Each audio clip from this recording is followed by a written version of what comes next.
Well, good afternoon, everybody. I'm Ruben Smith-Vaughn. I'm the Executive Director of AACCLA, and it's my pleasure to welcome all of you here to the 49th AACCLA Annual Meeting and Forecast on Latin America and the Caribbean. We have a very full agenda this afternoon, and we're already a little behind, so we're just going to go ahead and continue. Please take your seats.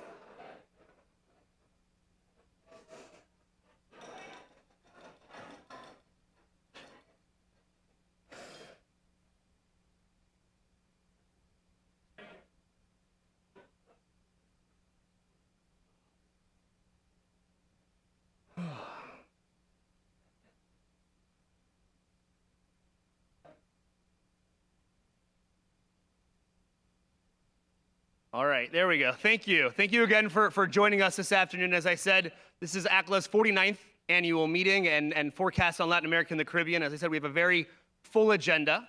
And with that, I'm going to turn it over to our chairman, who this year is celebrating his first anniversary as the chairman of our fine institution. So with that, I'd like to turn it over to Tom Kenna. Thank you.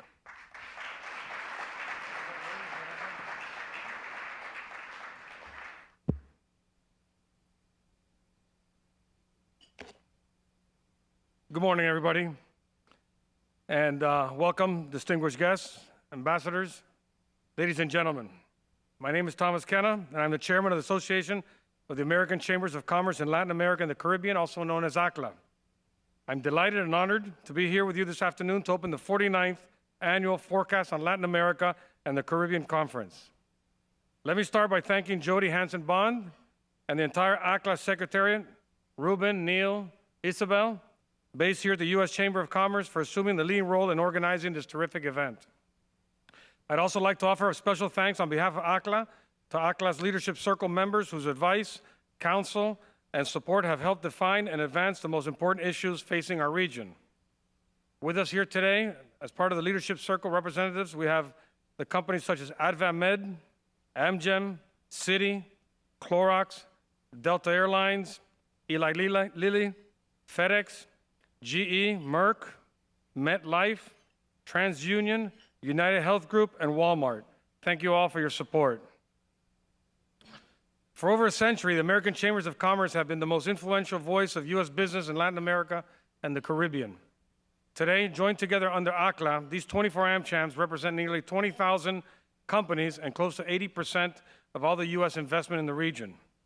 Acting in partnership with the U.S. Chamber of Commerce, the world's largest business federation with over 3 million members, AACCLA has become an unrivaled advocate for U.S. business in Latin America and the Caribbean, as well as here in Washington, D.C. AACCLA meetings like this bring together engaged and informed private sector leaders from across the hemisphere who will help shape the coming changes, influence the markets in which they work, and drive us forward. We also bring in superb outside experts, like today's keynote speaker, Ben Rhodes, who will help us engage in vigorous discussions about priority concerns as we seek ideas on how to go about addressing these challenges. But it doesn't stop there. As AACCLA is an advocacy organization, we then figure out how we can turn these ideas into action and how we can respond to the big problems and answer the big questions. So what ideas will we discuss today and that we can turn into actions tomorrow? We come together for our annual meeting here just 5 weeks ahead of what could potentially be one of the most impactful elections this hemisphere has seen in decades. I speak as a native Panamanian from a country that bridges the north and south of this hemisphere, from where we're watching the U.S. election with great interest and even trepidation. A fear that in these difficult times, the United States may have lost its leadership on trade, openness, and global integration.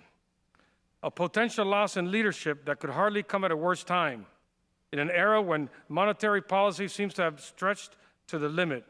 Fiscal policies are constrained by debt and reluctance to spend.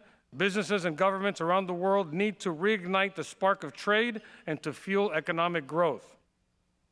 The reality is stark. The global recovery continues to struggle to gain its footing, with strains in some large emerging market economies weighing on growth prospects.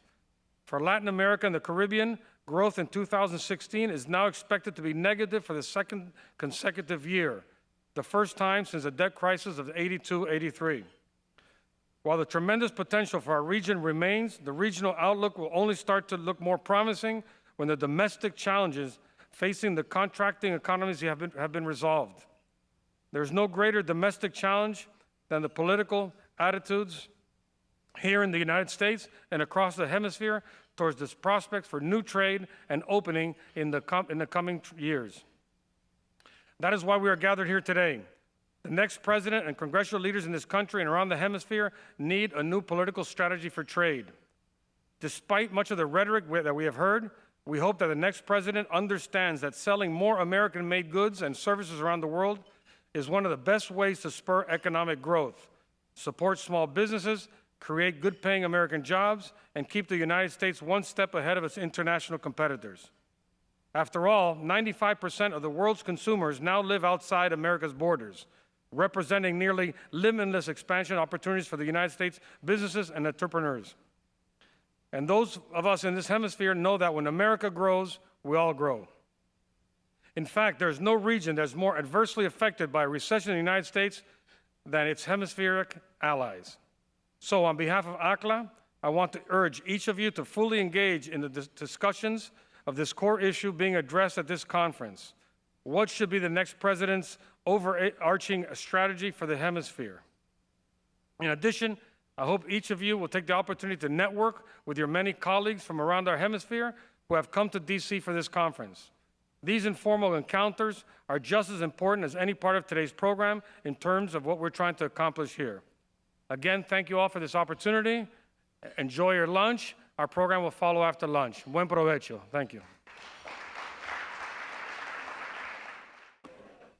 Good afternoon.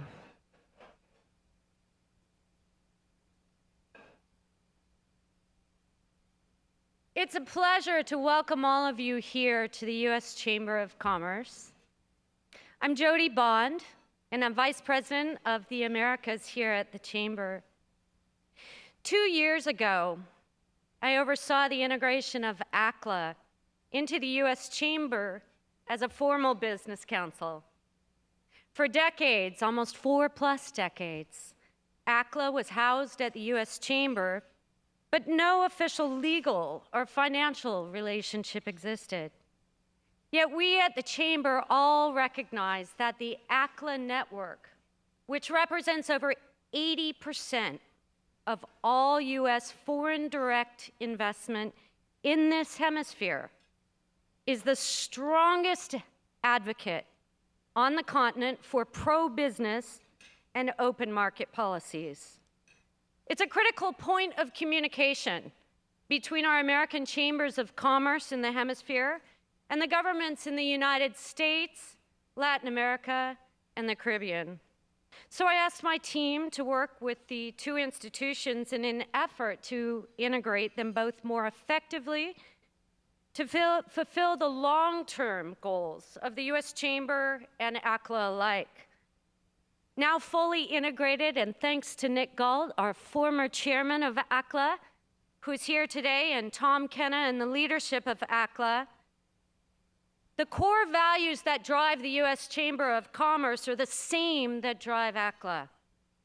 Today, AACCLA is guided by the core values of promoting the rule of law and freedom of choice, both in economics and in politics, which are the basic rights of every country in the hemisphere to grant to its citizens. Of fostering economic growth across all areas of society, promoting economic activity of the private sector, including trade and investment, and embracing corporate social responsibility and sustainable development, which is vital to improving long-term social and economic conditions. We're meeting here today at a critical moment in our hemisphere. As Tom Kenna mentioned, the region has been a constant target during this U.S. presidential election. In a heated campaign, NAFTA and the region writ large has become a lightning rod for all the things that are wrong with the U.S. economy, despite incontrovertible evidence to the contrary. As I've said repeatedly in public forums, during our conference in Rio and 2 weeks ago in Monterey, obviously, what's been said in this campaign about this region in no way reflects the value that we at the Chamber, or the vast majority of Americans, place on this region or on its citizens. And addressing and combating this misguided and often harmful rhetoric and these perceptions that surround our hemispheric relationships is without a doubt the most urgent and important task that we collectively have here today. The U.S. private sector in general and the U.S. Chamber is already working hard to dispel these harmful messages about trade and about this hemisphere. We're supporting House and Senate candidates across the country that understand it's the private sector that creates jobs and prosperity. To better tell this narrative of the markets that we need to reach our customers overseas. And we're working in close partnership with our unparalleled network of state and local chambers of commerce to ensure the priorities of the business community and the benefits of international trade are effectively messaged to voters. But it's important to remember this isn't the first time that we've had to face the facts. During the presidential campaign in 2008, even then Senator Obama said he would unilaterally renegotiate the North American Free Trade Agreement.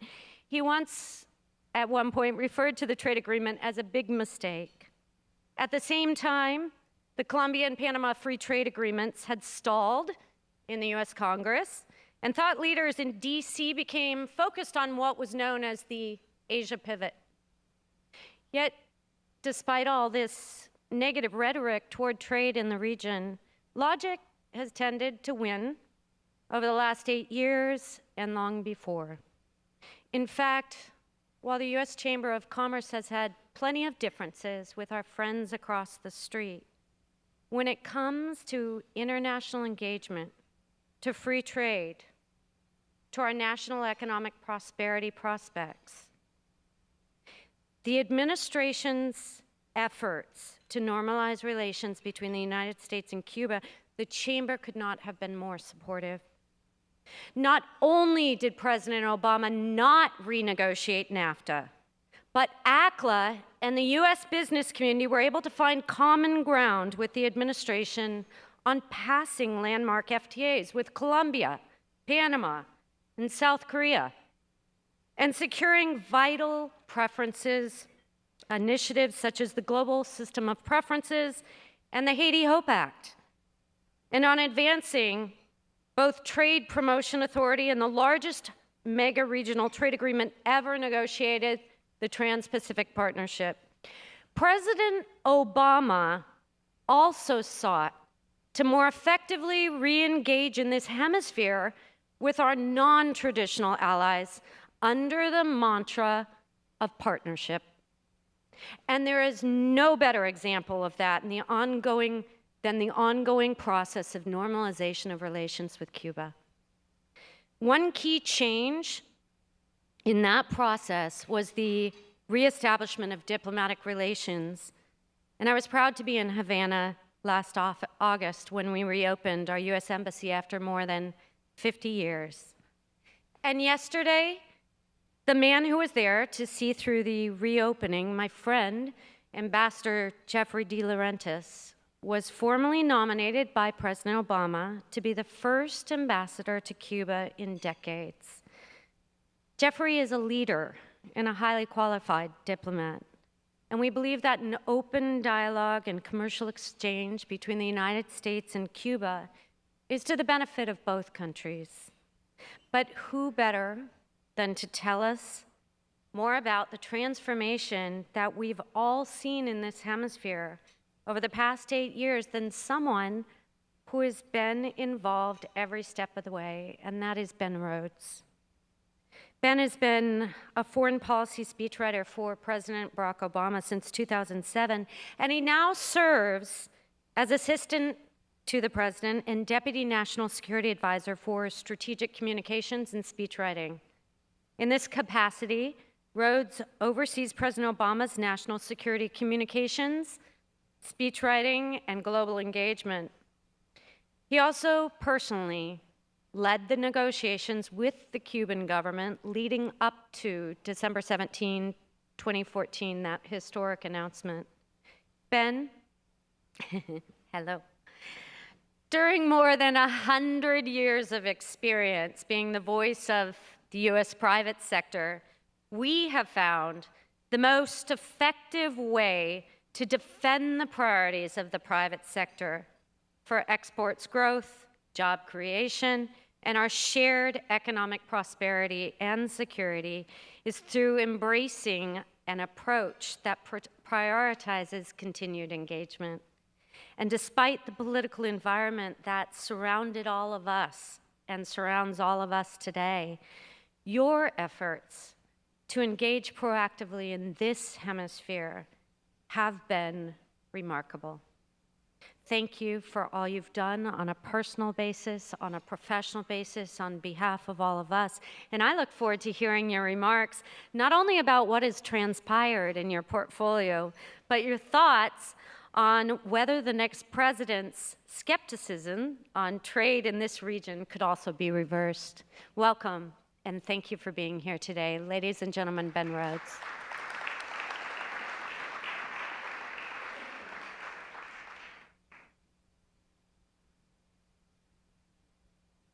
Well, thank you, Jody, for that very kind introduction and for your partnership these last several years, particularly, of course, on Cuba.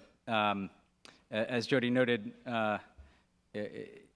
it's a powerful thing when the two buildings across Lafayette Park agree on something. And on Cuba, we've been in complete agreement and have had a very strong partnership.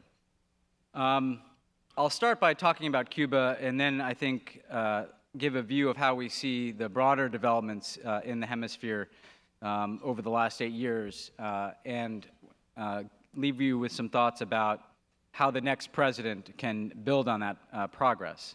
I can't speak to the candidates. I knew one of them very well. I've never had the honor of meeting the other one.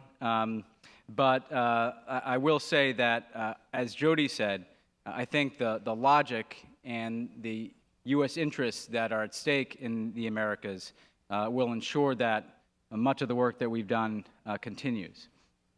When President Obama took office, his basic theory as he approached the Americas was that it was a region that had not received sufficient attention from previous administrations, and he wanted to set a new tone and build new partnerships across the region. To do that, he signaled at his first Summit of the Americas that we were not going to fall into a trap, as has often been the case, of refighting old ideological battles of the past, but rather offer a forward-looking view of partnership based on mutual interest and equality between the United States and our partners in the hemisphere. We also made clear that we were interested in pursuing regional initiatives in the hemisphere so that we could build force multipliers with other countries, and I'll speak to some of that. But also that we wanted to bring partners in the Americas into some of the global priorities that the United States has. Given the emerging economies, emerging democracies, the dynamism in the Americas, we wanted to make clear that just as we were actively engaged in this hemisphere, that we were also enlisting partners from this hemisphere in our global agenda. Now, of course, the centerpiece of what we've done is the process of normalization with Cuba. Yesterday, President Obama took another important step in nominating Jeff De Laurentiis to be our first ambassador there in more than 50 years. As Jody mentioned, he's been a leading expert on Cuba and the Americas in our government for many years. He's served multiple times in Havana, and he's been an excellent steward of the normalization process to date. He has hosted many delegations from the business community as well as Congress and state and local governments while building new relationships with the Cuban government and people. We believe that this should be a non-controversial nomination, that Jeff is clearly qualified. He enjoys broad support from various stakeholders who've worked with him over the years. And we believe that it makes no sense to argue that our interests are advanced by not having an ambassador somewhere. With an ambassador, we have a higher ranking, higher profile, more empowered official to represent U.S. interests and values. And we believe that we need to leave behind the misguided thinking of the past that suggests that we're somehow punishing a country by not having an ambassador confirmed.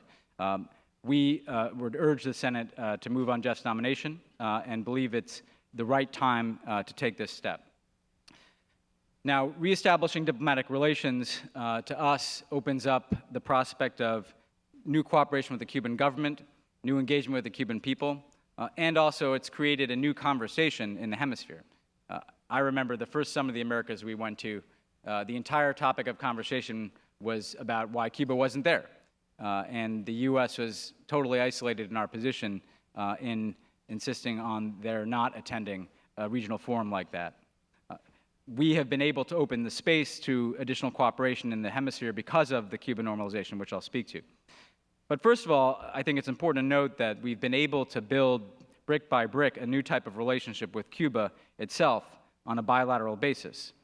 That includes cooperation on areas like counter-narcotics, environmental protection, public health, biomedical research, agriculture, travel and civil aviation, and direct mail.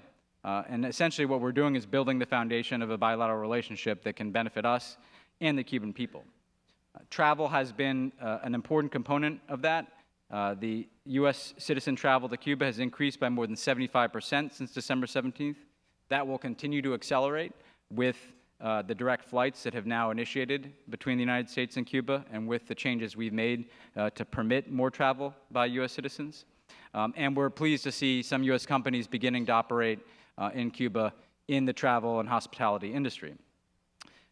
We've made a number of significant regulatory changes to try to open up more commercial space with Cuba. Again, to authorize more travel, to authorize different types of commercial opportunities.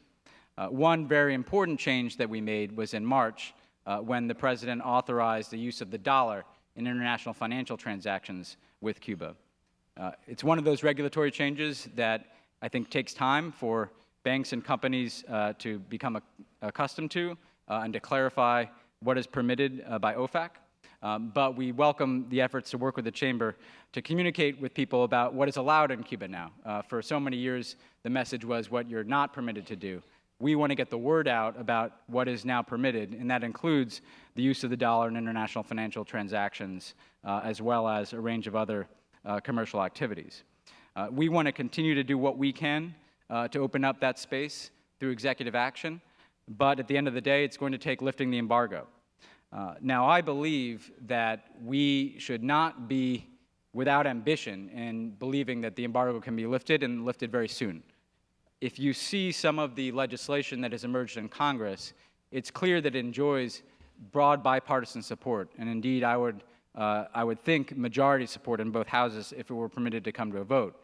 I speak specifically about efforts to try to lift the travel ban entirely, or efforts to try to open up space for agricultural credits and investment. Those are good test cases to try to move things through Congress, but I think we need to be persistent as advocates to try to move that through, because the public opinion in both the United States and Cuba overwhelmingly favors lifting the embargo. So if there is a new president who takes the position that they support lifting the embargo, I think that should be a priority with the next Congress, because I do believe that the support is there. It's there in part because of the change we've also seen in not just the business community's support for this policy, but in the Cuban American community, where you have more and more voices who are speaking out in support of normalization. And you'll hear from one of those later today, in Carlos Gutierrez, who was formerly an opponent of that type of process and now has become one of its biggest champions. So we're hopeful that through our regulatory changes and through the communication with all of you and other business leaders about what is now permitted in Cuba, we can open up more of that commercial space. We believe that benefits the Cuban people, just as the development of the nascent private sector benefits the Cuban people and has allowed more of them to control their own livelihoods. Just as the remittance from the United States has allowed for a significant uptick in the revenue that flows directly to the Cuban people. And we also have urged the Cuban government to take comparable changes that are in line with this opening. So for instance, taking steps to change some of their laws and regulations to make it easier for investment to come in, to open up more space for Cuban entrepreneurs, and again, to ensure that the promise of normalization reaches as many Cubans as possible. So this will take time, and we'll have differences with the Cuban government on different issues. But I believe that if we stay persistent in our pursuit of normalization, not only will we run through the tape and pursue what additional changes we can make, but this can be taken up by the next president and, importantly, the Congress to break apart an embargo that has long since passed its expiration date. I think that another element, as I spoke of our Cuban normalization, is how that opens up opportunities to engage in the hemisphere. And there's no better example of that than the Colombia peace process, where the United States was able to have an envoy at the table in Havana with the Colombian government and the FARC and other international partners to support the bid for peace that President Santos so courageously launched. We are very pleased that Colombia has concluded an agreement that brings to an end the longest-running conflict in our hemisphere.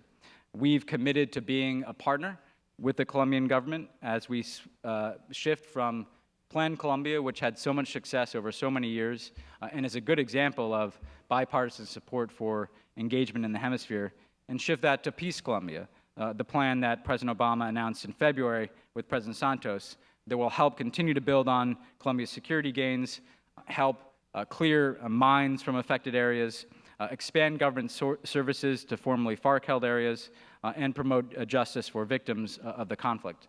We want to see the Colombian peace agreement succeed.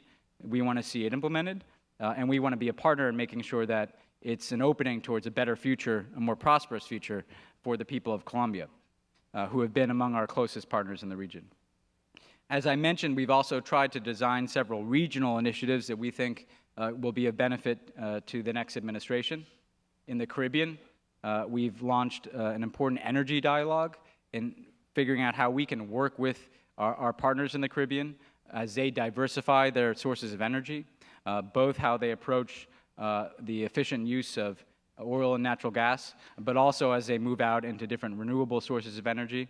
So we now have a very good dialogue in place and resources behind that, again, to try to deepen the energy relationship between the United States and our Caribbean partners. We're also taking a much more significant approach towards dealing with challenges in Central America. Of course, a lot of the focus has been on the flow of migrants to the United States, but in addition to just dealing with that very specific challenge, which we would hope can be addressed through comprehensive immigration reform under the next administration, we're also pursuing a comprehensive strategy in which we have secured from Congress up to $750 million to implement a new U.S. strategy for engagement in Central America. This is both an enormous increase in the assistance that we provide, but it also looks at the comprehensive nature of the challenges so that we're working to promote good governance, we're working to advance citizen security, we're working to help countries enforce their own domestic immigration laws, we're working to help provide services and assistance to migrants who may be at risk or those who are returning. We want to send a message that this is a long-term commitment and that a safer and more stable and more prosperous Central America will both help cut down the flow of migrants northbound, but also make people more successful, more safe, more secure in their homes. So again, a significant dedication of resources and a new approach that is comprehensive that we think the next administration can take up. We've also tried to inject more ambition into the North American community through the North American Leaders Summit. And at the 2016 NALS Summit in Ottawa, we agreed with Mexico and Canada to take steps to integrate our energy markets, to improve our coordination on combating climate change, and to continue to enhance our trade and commercial relationships, of course, which have NAFTA as an important foundation. This is, I think, supplemented by the President's commitment to strong bilateral relationships with both Canada and Mexico. And we've been able to increase our trade, and we should be reminded, given some of the rhetoric that Jody mentioned, Mexico is the top export market for 29 U.S. states and plays a very important role in the success of our own economy. We have more than $1.5 billion in trade with Mexico on a daily basis. This supports millions of jobs in both of our countries. So I think it is important to push back on rhetoric that seeks to portray this as a one-sided relationship, or certainly any rhetoric that seeks to demonize in any way the people of Mexico and the contributions that they make to the success and prosperity of the United States. Beyond these important regional relationships, we've invested in partnerships with a whole host of our South American friends. With Brazil, we were able to overcome, I think, a strained portion in our relationship following the disclosures, but we are now back on a firmer footing, and that's allowed us to launch initiatives on new trade and cooperation in different multilateral forums. Even as there's been the political turnover and tumult in Brazil, that trajectory has remained solid, and President Obama was able to speak with the new Brazilian president at the G20 and commit to carrying that forward. We're also very optimistic about our relationship with the new government in Argentina. One of our more successful foreign trips that maybe didn't make all the headlines here was, I think, the meetings we had with President Macri. And we've been very focused on how can we take advantage of this new opening between our countries to increase our bilateral cooperation on a host of issues, but also to promote the type of trade and commercial investment that can be beneficial to both of our economies. I'd also say that our last foreign trip will be to Peru, which will be hosting APEC. I think that's a symbol both of what has been a strong bilateral relationship with Peru, but also a sign of how there is more global leadership from here in the hemisphere. That leads me to the point about how we've invested joining our partners in the Americas with a global agenda. And again, many of our partners in Latin America have often been approached through the prism of what are we doing to deal with regional challenges like drug trafficking and citizen security or trade in this particular part of the world. But increasingly, as we see economies grow and countries assert themselves, we're able to pursue a global agenda. So if you look at the Paris Agreement, there's no way that we get to a successful global agreement to combat climate change without the commitments that emerge from our hemisphere, including, very importantly, from Brazil, which announced that it will be coming into the Paris Agreement to help bring it into force.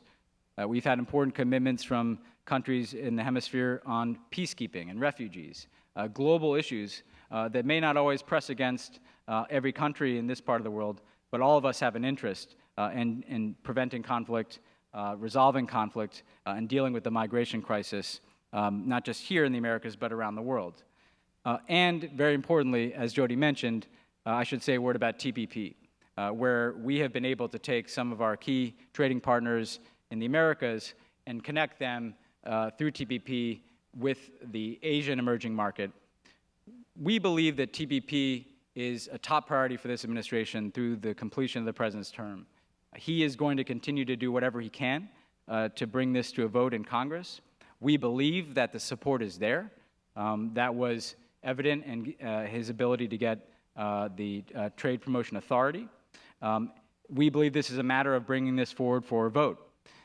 Part of what is so promising to us about TPP is, first of all, as I said, it connects the Asia-Pacific into one enormous emerging market and opportunity for not just U.S. businesses, but our partners around the region. It also, I think, in important ways, builds on past trade agreements, but introduces new elements. So from the standpoint of progressives who support trade, the ability to have labor and environmental standards that are strong, that are clear, that are enforceable, we believe should expand, ultimately, the coalition for trade. Now, there's always difficult politics around trade, and we're witnessing that now. But again, our message has been, if people look carefully at this agreement, if they think about what the importance of this market is to the future of the U.S. economy, and they think about how TPP can be a model, both for future trade agreements, but also for cooperation across the Asia-Pacific, it will be very clear that this is an open and shut case. It should not even be a close call. TPP is enormously in the strategic and economic interests of the United States, and we believe it'd be good for our partners in the Americas and our partners in Asia. Just to close on a couple of additional notes, this is not to say that we don't see challenges here, and right now, of course, Venezuela presents one of the most significant challenges in the region. It's a challenge insofar as we see the denial of human rights inside of Venezuela. It's also an enormous economic risk, given the deteriorating economic situation and humanitarian situation in many cases inside of Venezuela. That is why we have been trying to work very actively with other countries like Argentina, Brazil, Paraguay, Peru, and others to speak out in support of a more effective and structured dialogue between the opposition and the government inside of Venezuela. We've supported democratic processes, including the capacity to move forward with a recall referendum. We want to see stability restored in Venezuela, and we believe that the pathway to stability is through a clear and constitutional democratic process. One last note that has been very important to President Obama that I really would encourage people in the room to focus on, because it often is treated as a secondary concern, is also our people-to-people ties. We have an enormous youth population, in particular in the hemisphere. And we were struck when we came into office at how little engagement there was across universities, colleges, across youth in the hemisphere. It was not a destination for Americans who were looking to study abroad, and we did not have nearly as many students from Latin America as we felt our universities could effectively and successfully absorb. And as we look at a more integrated economy in this part of the world, we believe it's very important to promote increased exchanges in the academic and education space. So we launched 100,000 Strong in the Americas, which was our signature initiative in this hemisphere to increase the number of U.S. students studying in Latin America and the number of Latin American students coming to the United States. And we are on track to reach that goal of 100,000 two-way exchanges by 2020. This will strengthen the competitiveness of the entire region. It will connect young people who are the future leaders of business, civil society, and government. And we've worked to expand grants and partnerships with universities that want to take this more regional approach. And we really would encourage the next administration to support that effort.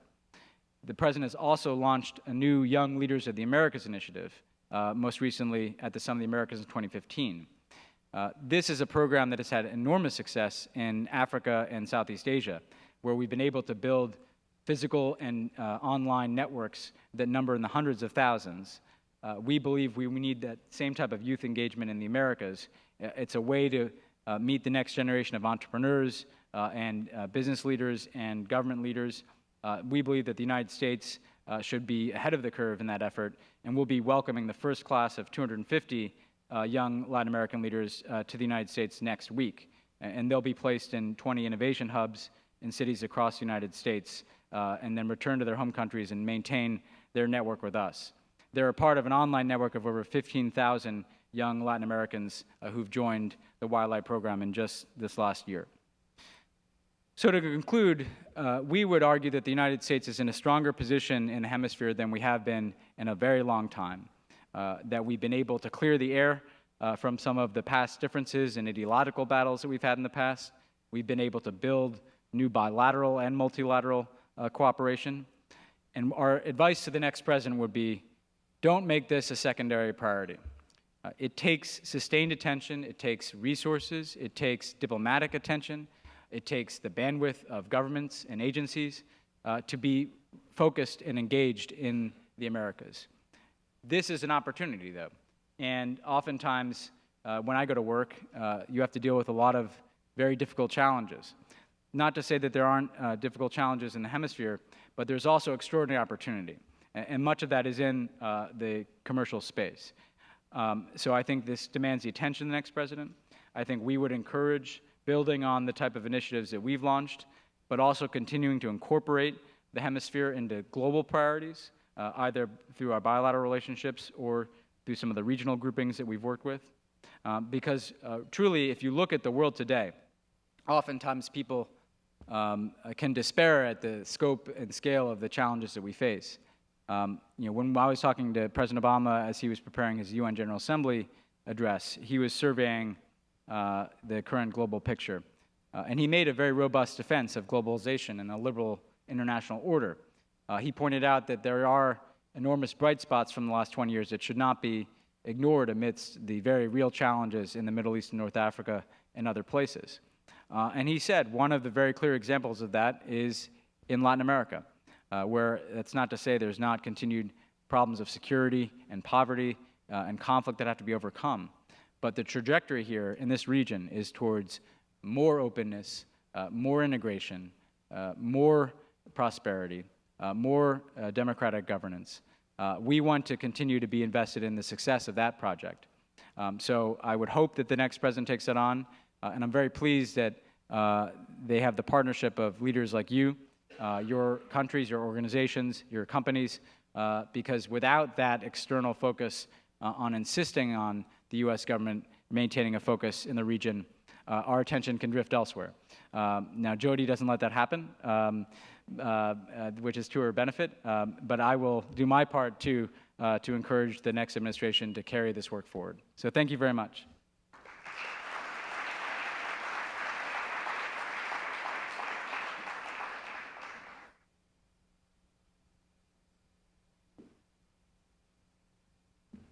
Ben, before you walk out that door, I just want to again say thank you on behalf of all of our chambers. What, the president wants you, right?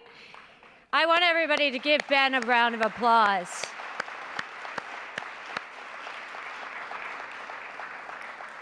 President Obama's foreign policy legacy and his leadership has been unparalleled.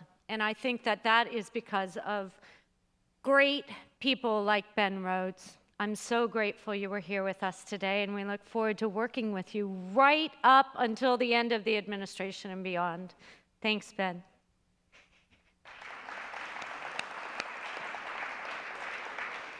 Okay, this is that exciting time where we go get some coffee so that we can actually proceed with our conference. So we'll take 15 minutes of a break and we'll come back in, and we have Jane Fraser with us. So I'm excited to get started. Thanks. Good afternoon again, and I hope everyone had the chance to get some coffee, to get caffeinated up. And obviously in this region, representative of a family, there were a lot of hugs, introductions, and we wanted to give a little more time for that. But we do have executives that have a schedule that we need to stick on today. And as I mentioned earlier, the focus of today's conference is on what the next president of the United States should prioritize when looking at this hemisphere. In other words, in the coming 4 years, how should the relationship between the United States and the countries in this region evolve? And I'm so pleased that our next speaker is here to present that vision to us today. And there are few companies more capable of actually speaking to this subject than Citigroup. This is a company that has been long engaged in advocating for increased regional integration. Citi has been a leader of this AACCLA organization for so many years. So Jane Fraser and her predecessor, Francisco, have both sat on the board of directors of the AACCLA organization, and they've been advising our institution on how to best foster economic growth, embrace sustainable development, and promote the rule of law. In short, Jane's vision is our vision. Fraser is CEO of Citigroup Latin America, and in her role, she is responsible for all businesses in the 23 countries where Citi operates. Jane sits on Citi's operating committee and previously served as CEO of U.S. Consumer and Commercial Banking and Citi Mortgage, as well as CEO of Citi's Global Private Bank. Jane has been recognized multiple times over by American Banker as one of the most powerful women in banking. Jane has been the ideal partner, and I look forward to continuing to work with her and the entire Citigroup team on embracing and enhancing prosperity in the Americas. Jane, welcome.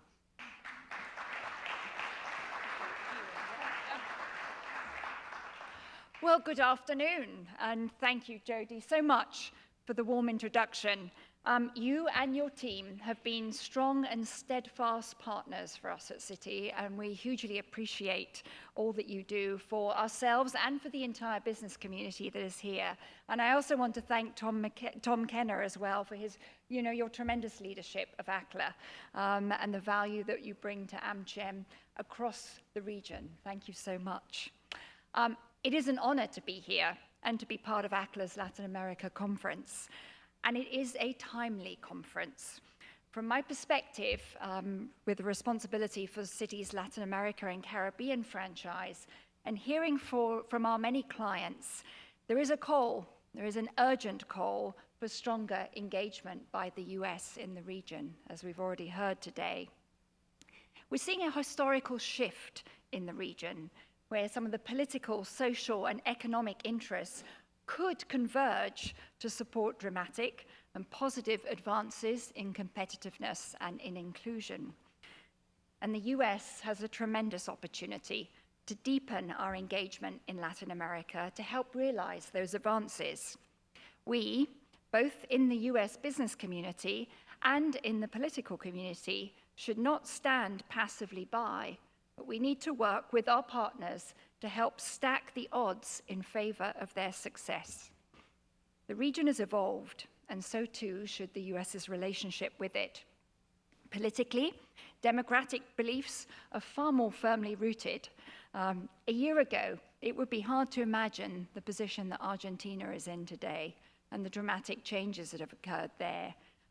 It's equally wonderful to see Brazil so proactively reaching out to reestablish relationships with the US. When you look at it, the Andean region has survived a brutal swing in the commodity cycle, with its commitment to free market institutions intact and strong. And peace has been signed in Colombia. So throughout the region, we see more open and forward-leaning governments. They want to solve domestic challenges head-on and position their countries internationally. Furthermore, issues are being resolved by the political process and institutions, not in the streets. Brazil's a case in point, and this is all hugely encouraging, but it really needs nurturing. Socially, we've seen the growth of an ambitious middle class and a more active, engaged, and digitally connected citizenry. This room is a case in point that is mobilizing and demanding better governance, greater transparency, and more economic opportunities. Excitingly, this is particularly true for youth, where, according to the Accelerating Pathways study that was commissioned by Citi's Foundation, 84% of Latin American youth are optimistic about their future. That's the highest by far amongst all the regions. And 89% have entrepreneurial aspirations. What an awesome foundation. What are we going to do to help them? Finally, economically, many countries have developed much stronger macro fundamentals, which have helped them manage the impact of what we call the 3 Cs, which has been the slowdown in China, the commodity super boom turning into the commodity super bust, and then the fierce competition of capital. And those 3 have been a fairly brutal impact on the region. In this environment, therefore, we see the need to diversify commodity-dependent economies, develop deeper capital markets, embark on the structural reforms to enhance long-term competitiveness, and to make sure that the economies, as we heard earlier, are open to greater trade and investment. All in that process, leveraging the collaborative role of the private sector. And I think of President Temer's announcement last week on the concession plan for Brazil is a really great example of this. So if these political, social, and economic forces, if they can converge positively, there is a tremendous opportunity for Latin America to advance exponentially. But I rather doubt any of us are under any illusion. This is going to take engagement and all of our collective execution skills and hard work to realize. So in that light, what does the forecast for 2020 look like? Well, clearly, with the right policies, we see a region that is stable, that is open, that is innovative and connected. And we think there are 3 key drivers to realizing that potential. So the first, we call it the illuminator, and that is greater transparency. The second is the disruptor, which are really unleashing the power of the new technologies that are coming through. And the final is the enabler, which we've talked about already today, spurring growth in a growth-constrained world through trade and investment. So let's talk about each briefly. First, the illuminator, transparency. When we look across the region, never has there been more pressure to improve governance, fight corruption, and strengthen the rule of law. And the domestic pressure in many countries is as great, if not greater, than the international pressure. And this could be good or bad. Good for all the obvious reasons, but bad if change doesn't come fast enough, and if discontent gives rise to more populist regimes again. In the context of lower global GDP growth, where I would say 2% is the new 5% in terms of GDP growth these days, consider this. According to Global Financial Integrity, illicit financial flows represent a huge drag on economic growth and are approximately 3% of GDP annually in Latin America. And estimates show that a 1% improvement in a country's corruption perceptions index has an economic impact the equivalent to a 2.5% general tax increase. This is meaningful. Furthermore, the need to attract investment for much-needed infrastructure requires much cleaner procurement practices and firm rule of law. So the single most impactful way to accelerate growth or increase competitiveness is to improve transparency. And when I travel around Central America and Mexico in particular, the positive impact the US foreign policy is having on this issue in the last few years is evident and very encouraging. But there's more that we can do, and many angles by which to engage. We in the US have the capacity and resources to support building stronger institutions and institutionalizing cleaner processes.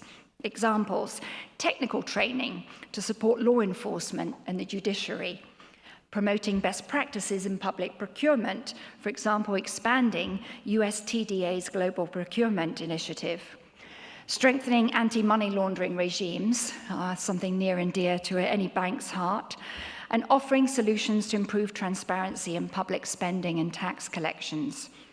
Tax evasion cost public treasuries in the region an estimated $340 billion in 2015. That's 7% of the region's total income.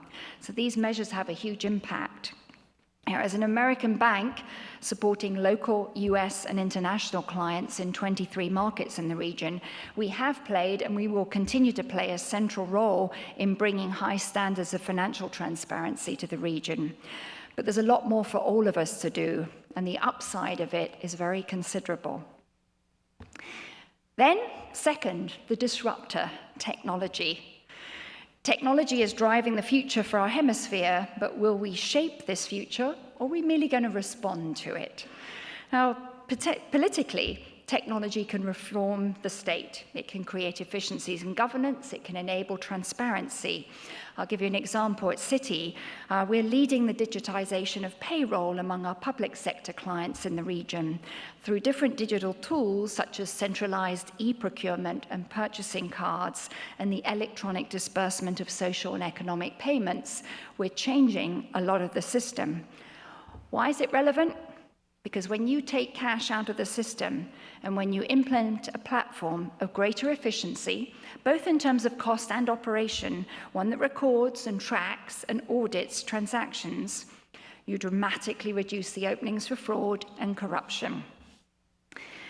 Not the only use of technology, of course. Economically, disruptive technologies are not only changing the rules of the game, but they're fundamentally changing the game itself. For our hemisphere, this is going to have very significant implications in the next 5 years, from smart energy that is affordable for energy importers, to the creation of new materials, to robotics and the Internet of Things.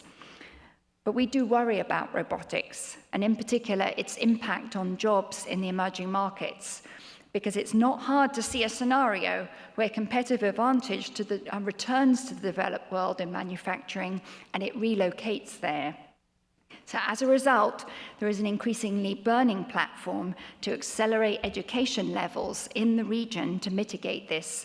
So we can diversify economies into services, we can build out employment opportunities in infrastructure, and we can build more competencies in this area.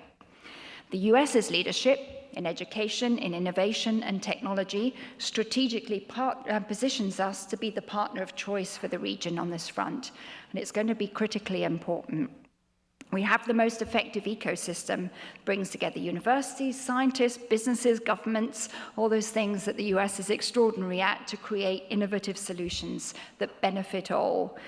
And while we're engaging with many countries on these priorities, we need to do a lot more here. That partnership has not reached its full potential. And we can do a lot more sharing the technical expertise, taking on the type of cross-border education initiatives that Ben was talking about, but we need to do this at a different scale, creating other forms of exchange and joint R&D. And underlying all of this technological advance is data. We're all going to become data companies before too long. Together, we can do more to educate governments and societies in the region about the importance of balanced privacy regimes and the ability to transfer data across borders. Now, I was reading a recent report released by the OAS and the IDB, where they say that 80% of countries in the region just don't have cybersecurity strategies or critical infrastructure plans. So we need to be collaborating to put in place right policies to protect and to secure data. And cyber threats, they don't recognize national borders, and neither can our responses to them. And then finally, as we've talked about already today, one of the most powerful tools in the US that the US can do to support and enable the opportunity in the hemisphere, it's trade and it's investment. Now, most economies in the region are opening up, recognizing the value of connecting to the global economy to drive growth. And the Pacific Alliance demonstrates that working together on a common trade and investment agenda creates much needed scale and offers a much more attractive investment environment, particularly when we're watching the Asia-Pacific nations really galvanizing around this. There is a competition for capital. As Ben talked about, the US's commercial relationship with Mexico, while the target of political rhetoric these days, is so vital to the US economy. 6 million US jobs rely on trade with Mexico, and it is the second largest consumer of US exports in the world. And as Jody said, the facts are unambiguous. We're deeply concerned that inaccurate rhetoric could turn into a policy and could deliver a severe blow to jobs and consumers in both markets. So now is not the time to shy away from an ambitious yet sustainable trade and investment policy in the region, such as the TPP. But this looks to be in jeopardy on a timing perspective. We all need to be very vocal on this matter to enable growth and development in a heavily growth-constrained world. It is not going to come from the demand side. We have to create this from the supply side. Deeper commercial ties create new markets for the US companies, especially small businesses. This isn't just a multinational game. We're seeing a revolution in small businesses that can now leverage technology to access international markets. These ties help set standards for doing business, another important role the US can play. And they create more vibrant financial markets that can fund development needs. There is a win-win to play for, but we have to play the game. So in conclusion, we are at an inflection point in hemispheric relations, where political, social, and economic interests and values could indeed align and truly affect change. We believe this is at the center of US policy interests, but it could be a lost opportunity, or worse. So this is a call to action. Thank you very much indeed.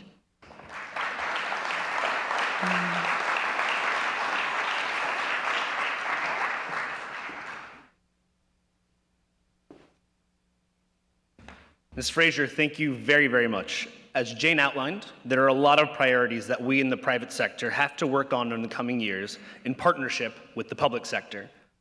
The fact is that the world's strongest and most productive economies are built upon a vibrant free enterprise system and a healthy workforce.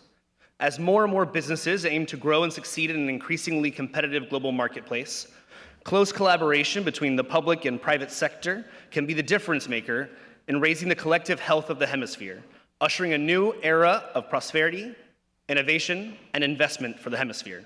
To learn more about that collaboration, I'm excited to invite our next panel to the stage, which will focus on the future of the health system in the Americas, and will be moderated by Susan Ross. If our panelists could please come up.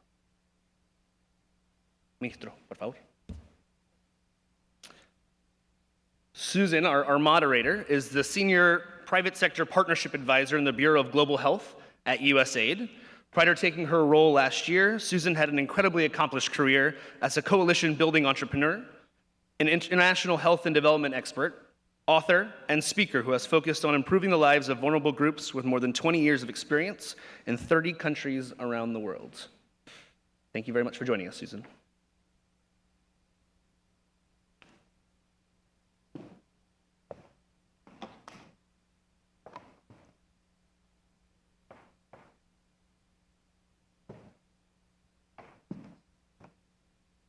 Okay.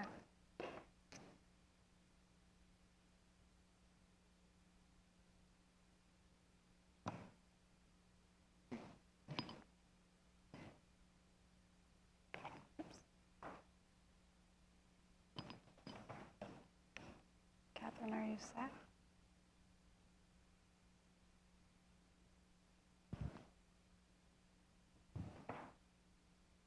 Catherine, are you?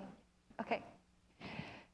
Thank you. So it's an honor to be here, and I have to say it's slightly overwhelming because of the great success of most of the ministries of health in Latin America and South America and the private sector. USAID has graduated out of many of the countries that we previously worked in. So we don't have a very big footprint, but I think that's a tribute to everyone here. One thing that I would like to say is that I think oftentimes when people think about health, they only think about healthcare companies. And so one of the things that I think we've tried to do at USAID is really broaden how we think about the contributions of the private sector. All of you are basically healthcare companies because you all employ people. And healthy employees are an important asset to your business. In addition to the kinds of companies that we might think of as healthcare companies, whether it's pharmaceutical companies, medical device companies, what we're finding is that it's many of the other types of companies or other industries that are also very important to achieving health. And so those include, for example, banks. It's very good to come after a city. We do a lot of loan guarantees to be able to increase lending to local healthcare providers. We do a lot of work now with information and communication technology companies, both to help us enhance our data analysis and data capture, as well as things like telemedicine, which are on the, certainly in developed countries, but also in developing countries, have grown exponentially. And lastly, we find that there are many companies that are often consumer goods companies. We have lots of relationships with groups like Unilever, as well as groups like Johnson & Johnson, who have both pharmaceutical and consumer businesses. And I think we're going to talk a little bit about Zika, but one of the things that's quite interesting is that what we're finding now is about 75% of the new infections or new viruses, whether it's SARS, whether it's avian flu, whether it's Zika, is really coming from the encroachment on wildlife. And so what we're finding is that particularly the extractive industries are often the first groups that are out in these areas, and so they're being put in a place where they have to deal with healthcare issues that they might normally be engaged with. So with that, what I'd like to do is invite the minister to do an introduction and give some opening comments, and then Catherine as well. Muy buenas tardes, es un honor para mí estar en este panel. De lo que acaba la señora de comentar, les puedo decir de que la industria en general en mi país es el motor con el cual hace funcionar el presupuesto público, con el cual el 85% de ese presupuesto público cobrados o evaluados en impuestos van a la salud pública en mi país. O sea, sería inaudito pensar sin empresas privadas que paguen impuestos, funcione el sistema de salud. Existe una alianza tremenda, una necesidad de que nosotros tengamos buenas recaudaciones para mejorar nuestras atenciones. Cuando hablamos de salud pública, no hablamos de gastos, hablamos de inversión. Se comenta que cada dólar invertido en salud pública representa $7 en ahorro en la gente, porque ustedes tienen sus empresas, sus bancos y tienen funcionarios que la hacen funcionar. Si ellos están sin salud plena, no pueden trabajar, no pueden funcionar las empresas. Es sencillo. Si no se invierte en prevención, como por ejemplo en vacunas, tendríamos una población enferma, imposible de estar en etapa productiva. En ese sentido quiero felicitar, porque ustedes son parte de ese logro, que las Américas están siendo certificadas o fueron certificadas el día de ayer como país libre de sarampión y de rubeola o fiebre rosada. Es para ustedes. El sarampión es una enfermedad que producía muchas muertes, especialmente en nuestros países en vía de desarrollo, y la rubeola congénita produce algo similar a lo que produce el Zika, malformaciones en el bebé, especialmente neurológicas y ceguera. Eso, gracias a la aplicación sostenida y un programa sostenido de la Organización Mundial de la Salud, en nuestro caso la OPS, que es América, eso hemos conseguido erradicar con ayuda de todos, ¿verdad? Con respecto a lo que comentó la presentadora, con respecto a las enfermedades transmitidas por vectores, que es lo que entendí, y estamos muy preocupados por eso, el Zika principalmente, que golpea muy fuerte hoy a las Américas, y es una enfermedad que ha venido a un país que no tiene condiciones como la que tenemos nosotras de tener muchos mosquitos, porque el problema es el mosquito. Los virus existen, pero si no tuvieran el vector, si no tuvieran el transmisor, no habría mucho problema. Pero el problema es que existen muchos mosquitos.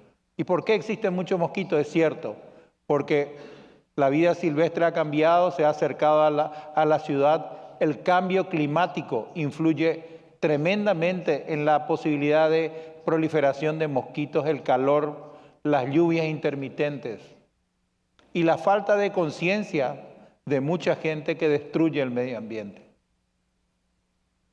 La posibilidad de que tengamos, porque esta es una conversación que lo tuve antes con la señora, ¿qué podemos hacer con respecto al Zika?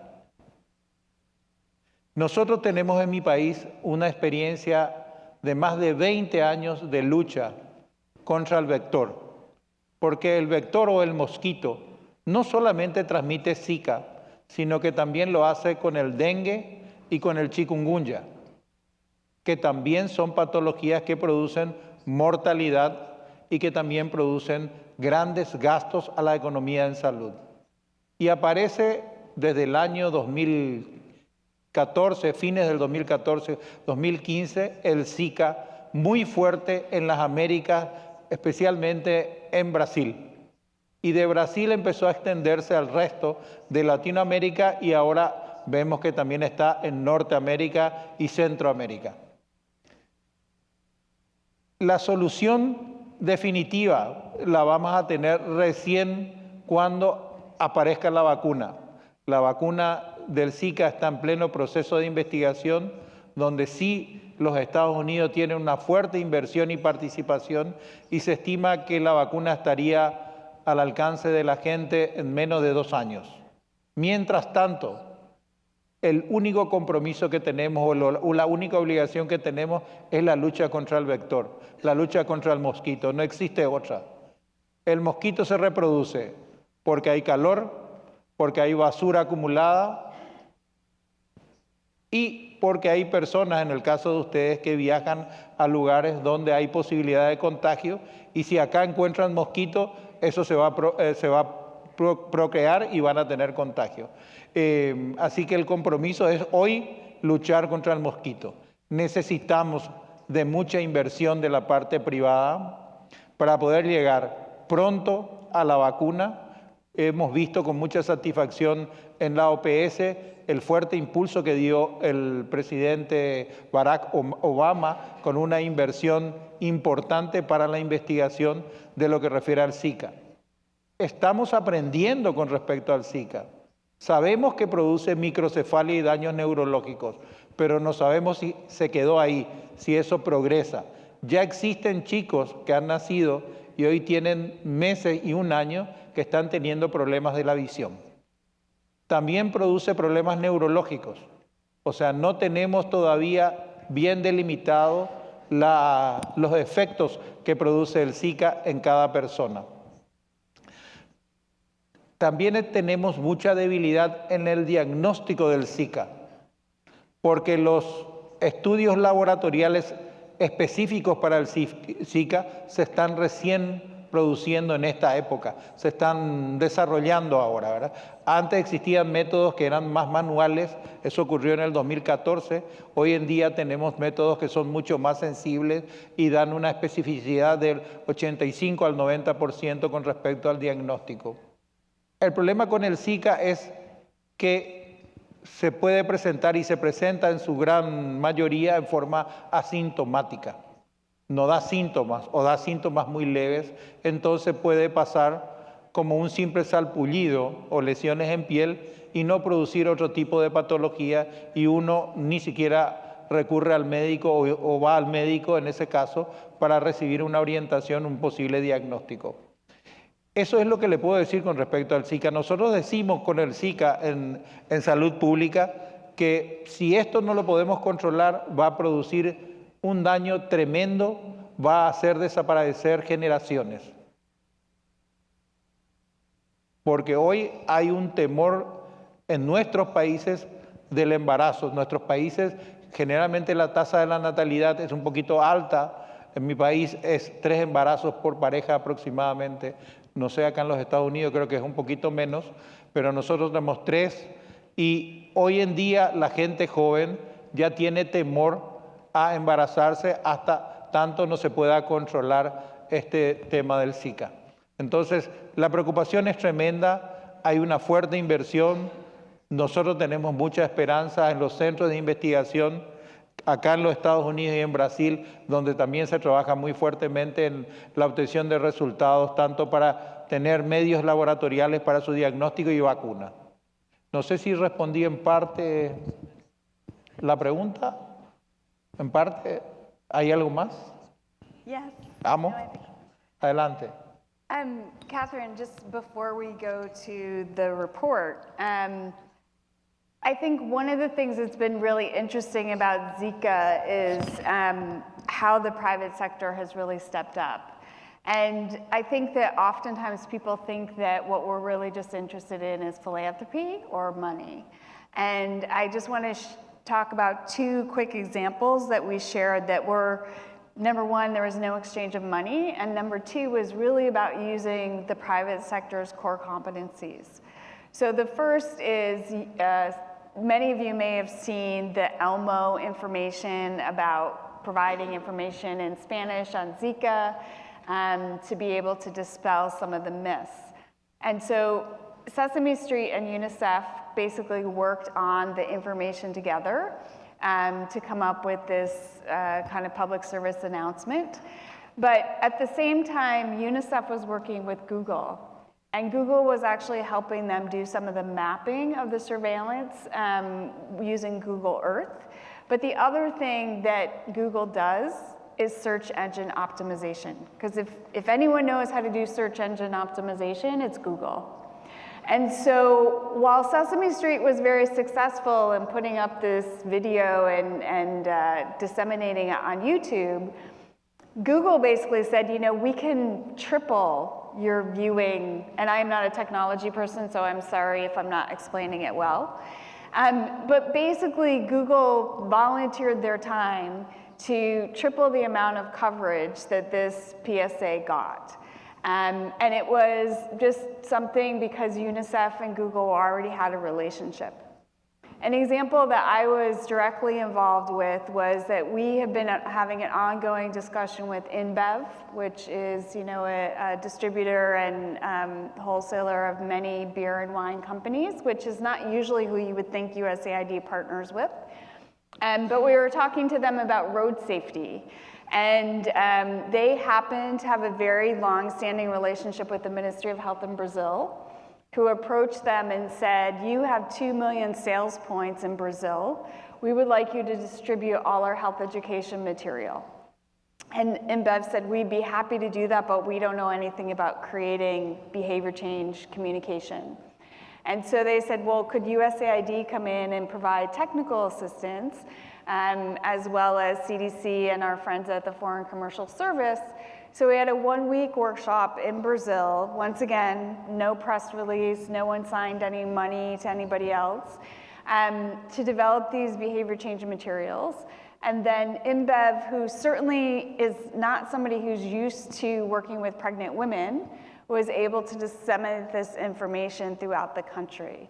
So I think there are many unique ways that the private sector can contribute that may not often be the ways that you think about. So maybe we could shift the gears a little, and I know Catherine has led this process of developing a report by the Chamber of Commerce. In addition to infectious diseases, non-communicable diseases or chronic diseases, as we know, are a huge burden of disease in developed as well as growing and developing countries. And so maybe you could share a little bit about the report with us. Sure, thank you, Susan. And I couldn't have said it better in terms of the breadth of companies that are a stakeholder in health and who are there as useful resources to the governments where they're invested. So a year ago, and I think I was at AACCLA last year talking a little bit about this at a panel, the Chamber launched an initiative on health. It's called the Global Initiative on Health and Economy. And it started through a process with our member companies thinking through a couple of factors. The first was that in the age of big data, companies are more able to analyze inputs and efficiencies and productivities within their companies better than ever. And health as an input is a measurable factor that companies have been looking at for a couple of decades. And there is trajectories that we can look at as the impact of good health, poor health, and early withdrawal from the workforce on economic output.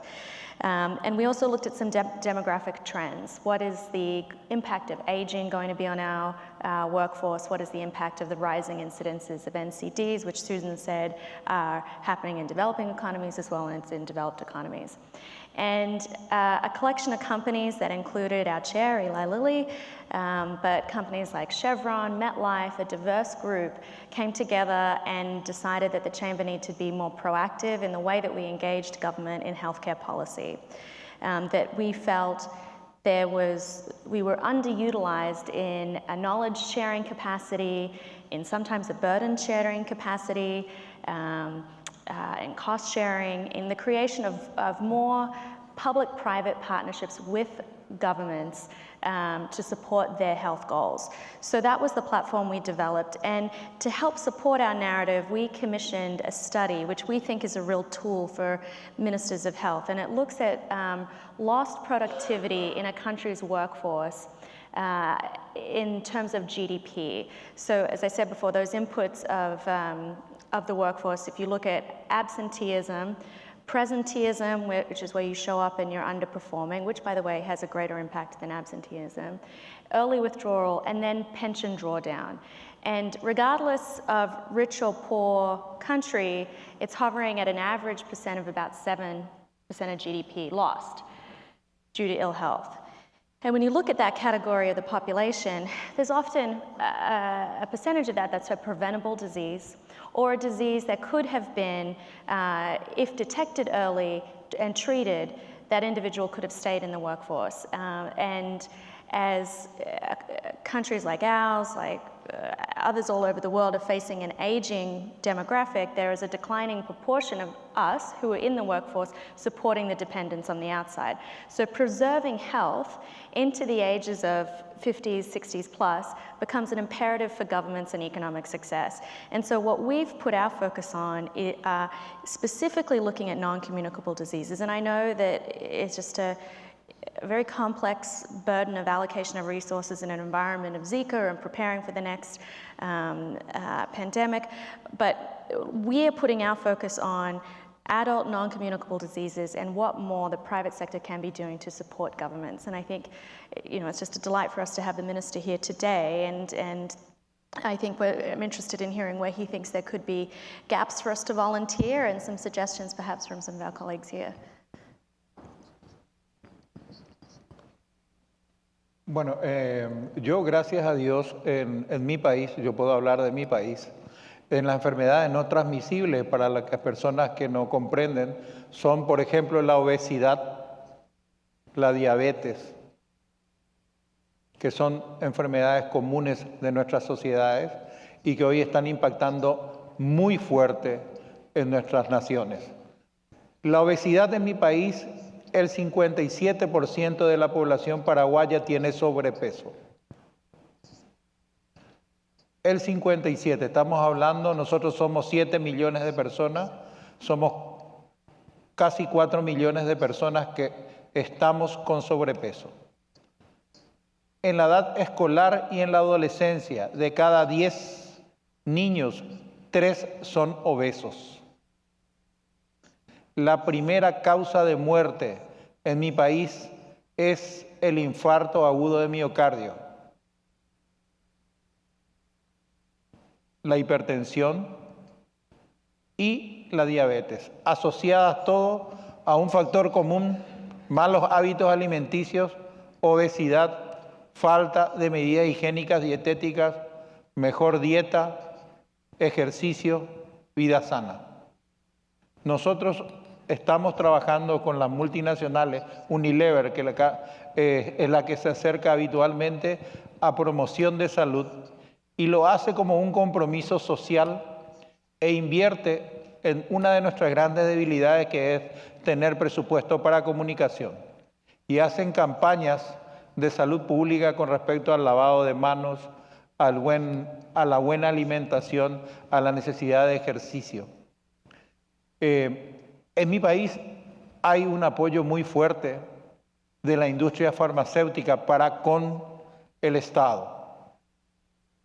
Yo trabajo en forma muy buena con la parte privada, porque vengo de haber trabajado durante muchísimo tiempo en la seguridad social y haber administrado la seguridad social y haber tenido contacto con los patrones, porque en la seguridad social en mi país los dueños son los patrones y los obreros.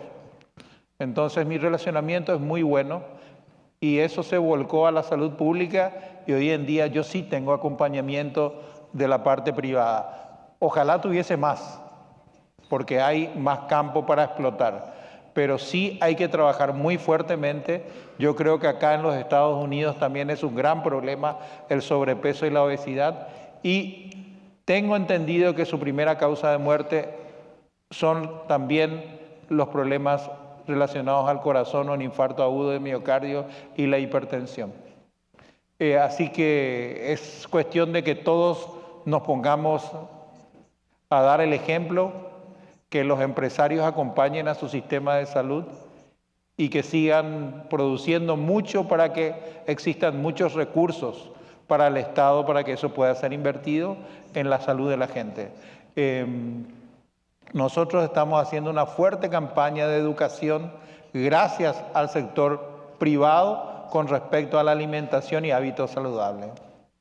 Si nosotros conseguimos bajar del 57% al 50% en estos 2 años de gobierno que nos quedan, nos vamos a sentir realizados.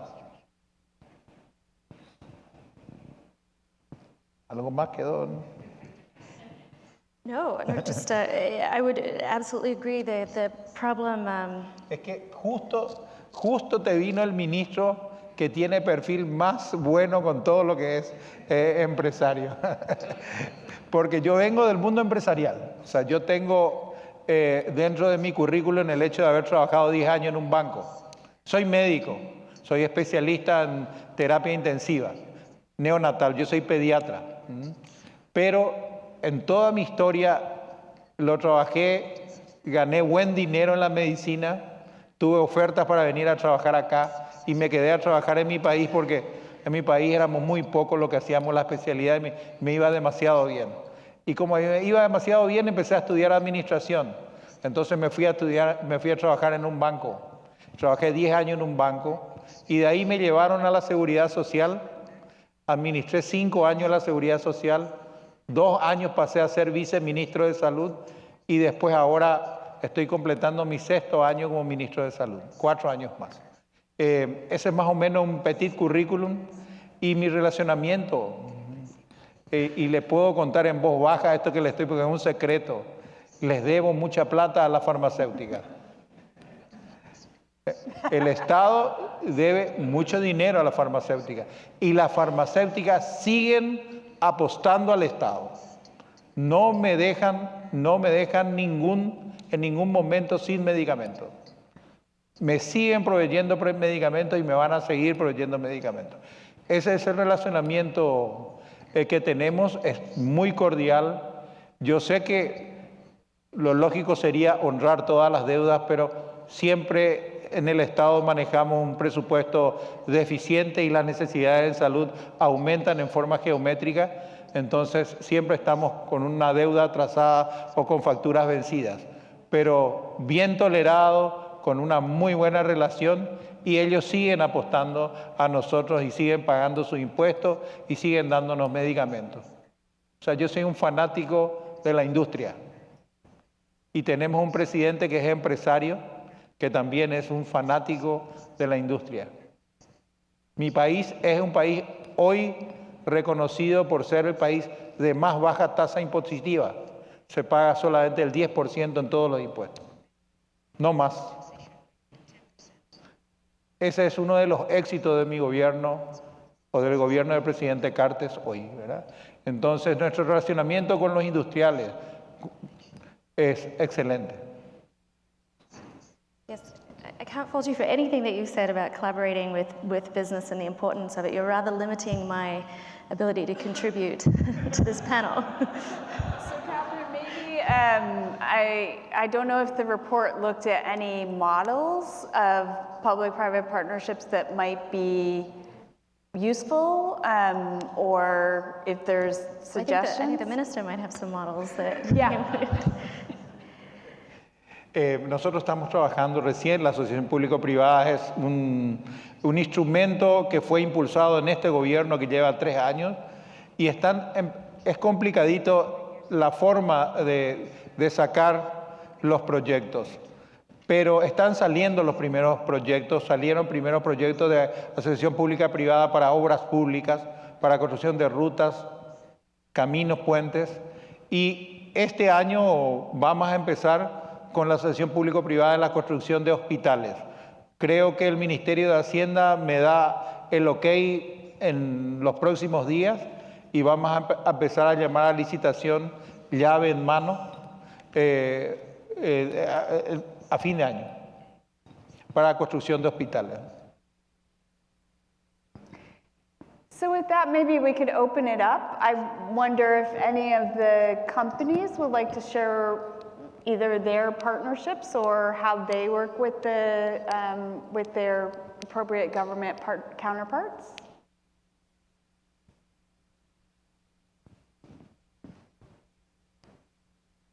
Are there, a microphone's coming.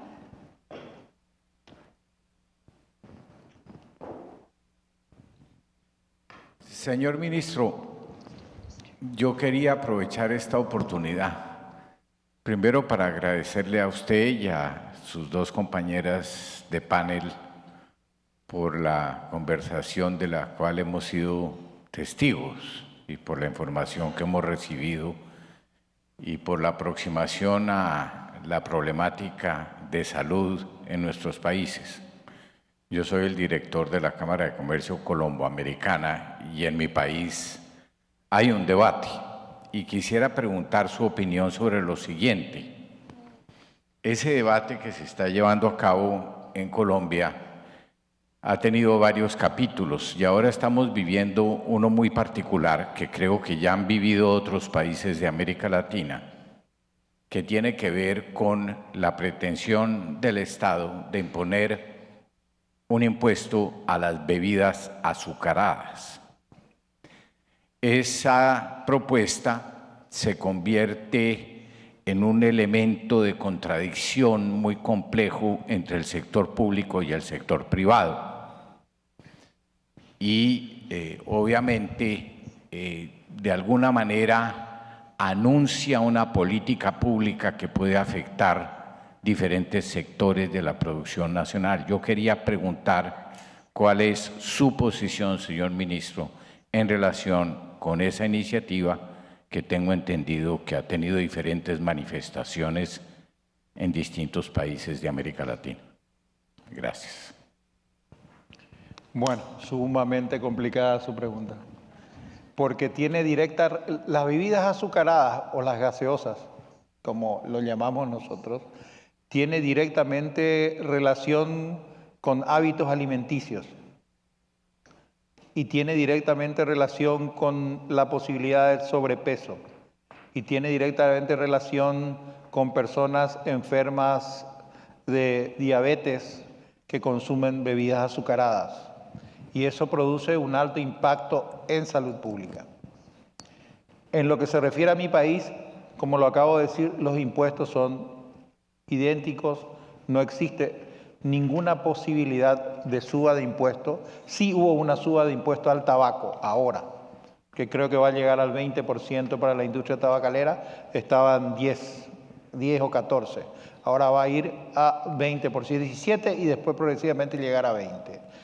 Con las bebidas azucaradas lo que sí estamos trabajando fuertemente es en la educación y en evitar que las bebidas azucaradas sean expedidas en los colegios, en las escuelas y que existan cantinas saludables donde se le enseña al niño la opción de no consumir azúcares o alimentos de alto contenido calórico. Pero no existe ni restricción, ni prohibición, ni aumento de impuesto a las bebidas azucaradas. Pero sí hay un fuerte impacto por los malos hábitos en nuestra población, por eso la alta tasa de sobrepeso y obesidad. Es a eso que apunta el gobierno de Colombia. Nosotros somos muy pocos, entonces el tratamiento puede ser apostar fuerte a la educación antes que atacar la industria. Entonces es lo que estamos haciendo. Just to add, in the US, as you know, it has been controversial, and I think there's a debate about the role of policy, regulation. One of the things that's been interesting in the food industry, we have a lot of pre-packaged, say like frozen dinners and things like that. And one of the things that's happened in the US that is certainly associated with our rates of obesity is that the portion sizes have gotten much bigger. And so there's partly, I think, because the food industry kind of knows this is a big policy issue and it's coming. And they've been fairly proactive about it. And what they've tried to do is think about reducing the portion size, but adding things like more flavoring, and so that it doesn't have as much effect on their market. So they're still able to sell the products, but without either preservatives or, and I think, at least in the US market, there's been a lot of growth in things like organics. We have this category called LOHAS, which, people are more willing to buy green. So it's tricky because you never know. People say they want those things, but oftentimes they don't buy them. So it's, I think, a complex issue, but I think we're trying to figure out what the right incentives are in the US. And we're very happy to be joined by the Chief Medical Officer from the Ministry of Health in Jamaica. I know that you've come from the PAHO meeting that was held this week. So maybe you could talk a little bit about how in Jamaica you work with PAHO and kind of what the agenda for PAHO is over the coming year. Let me first thank you for inviting me and apologize for being late, doing many things at the same time. A very interesting directing council meetings with PAHO, which is what we're attending. Jamaica happens to be on the executive board of the WHO starting this year for the next 3 years. So we're integrally involved with decision making at that level. And we've had, of course, a long, very fruitful and mutually beneficial relationship with PAHO. The head office happens to be at the University of the West Indies, so there's easy access. But just to catch on the food labeling, which is exactly where I'm coming from. So one of the questions I asked, and it's a challenge that we have, like Ecuador does, I've been to Ecuador and I see it, is the informal food industry. So you just alluded to packaging and so on. We have a number of persons who, we call them boxed lunches. These are persons who just cook a meal and they get sold on the streets, to include bags of juices, very sweet usually. And so, we anticipate significant pushback from these persons. However, we recognize that given the challenges that we also face in the Caribbean and Jamaica included, with a number of individuals being overweight, I think it's 1 in 3 or worse than that in our country, but especially in adolescents, children, that we recognize the need to ensure that we push forward these policies and issues like sodas being out of schools, as happens in Ecuador now, we certainly would like to get there. So that's specifically as it relates to the food issue. Generally, we share the concept with the WHO of universal health coverage. We've taken bold steps, not without its challenges, at implementing what we term a no user fee policy some years ago. At the time, I was the president of the Medical Association of Jamaica, and we highlighted the potential implications without the necessary budgetary allocation to facilitate this process, and we're certainly seeing those. And so countries where this works well, they have approximately 6 to 8% of their GDP allocated for healthcare. For us, it's just under 4%. And so through public-private partnerships, missions, donations, there's a Food for the Poor, for example, they've been instrumental in providing beds and so on for our hospitals. We're able to bring it up to about 6%, 6.5%. And so obviously, healthcare financing is a challenge. PAHO, the WHO, they recognize that that's an issue. And in fact, that's one of the areas that they just spoke on at the directing council. So we've actually invited the person who gave that talk to come down to Jamaica as we look towards establishing a national health insurance policy where persons pay for their health care before they need it, but to ensure that those in need won't need to pay and will have access. So not without its challenges, but we recognize that there are specific programs that we must implement and policy issues that we must advance, and in keeping with the rest of the world, and a minister who understands very clearly, and I apologize for his absence, he had to leave this morning. But we're very clear and will be making the submissions to Cabinet to ensure that our individuals in Jamaica are taken care of in terms of their health care. So I don't know if you have any examples of public-private partnerships that might have worked in Jamaica, and particularly maybe the structure of the model, that how you've been able to engage with the private sector? Sure. And so diagnostics would be one, and so we have a system where there are a number of physicians, for example, who are given exemption in terms of taxes to bring in particular instruments, and along with that would be to ensure that they do, let's say, CT scans, for example, for our patients in hospitals who may not have that available, certainly not in every hospital. We certainly recognize the need to formalize these relationships. And so there's really no one examining this process to ensure that it goes on. So, you're given a waiver, you bring in a couple of CT machines, it works for a year. There's no follow-up to ensure that your end of the bargain is being done. So it's one of the areas that we're looking at formalizing. We have a couple of persons working on this so we can establish a formal relationship with the private sector, recognizing that their role is critical if we're to move forward. Are there, because I know one of the roles I play a lot with USAID is sometimes the USAID people don't really ever get out of the office. And so they don't necessarily go to the American Chamber of Commerce or other places where private sector might be. So are there any kind of, in several countries, there's things like business roundtables that includes NGOs or civil society, government, and the private sector. Do those things exist either in Jamaica or in Paraguay? Paraguay, do you want to go ahead? En Paraguay sí existe. Hay una relación hoy estrecha con la Cámara de Comercio. Se trabaja muy de cerca. Este gobierno es un gobierno con una visión diferente, una gestión diferente, ¿verdad?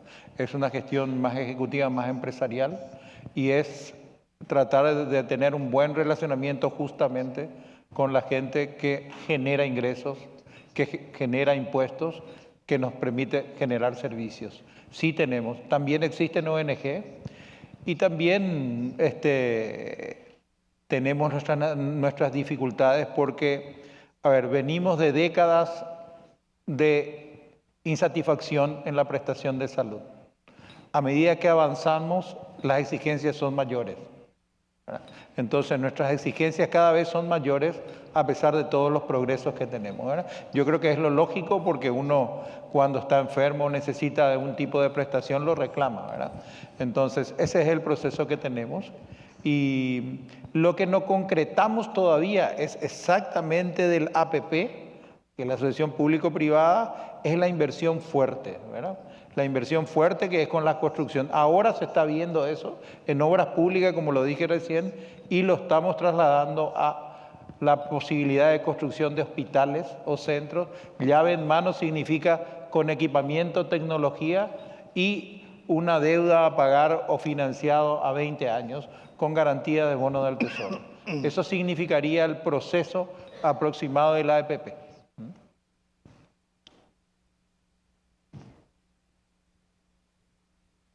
Great.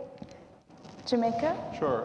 And of course, similarly, we have a very active, and I think we have representation here from them, American Chamber of Commerce in Jamaica, private sector organization of Jamaica, with strong multi-level involvement. And so there are opportunities for that kind of dialogue to ensure that, one, having identified the gaps, we're able to share this with persons who may be in a position to assist. And I get the feeling, and I live in Jamaica, that now more than any other time, we have all hands on deck. It's now or never that we get things right. And so I hope others feel the same way. Great. So maybe we could take another question from the audience.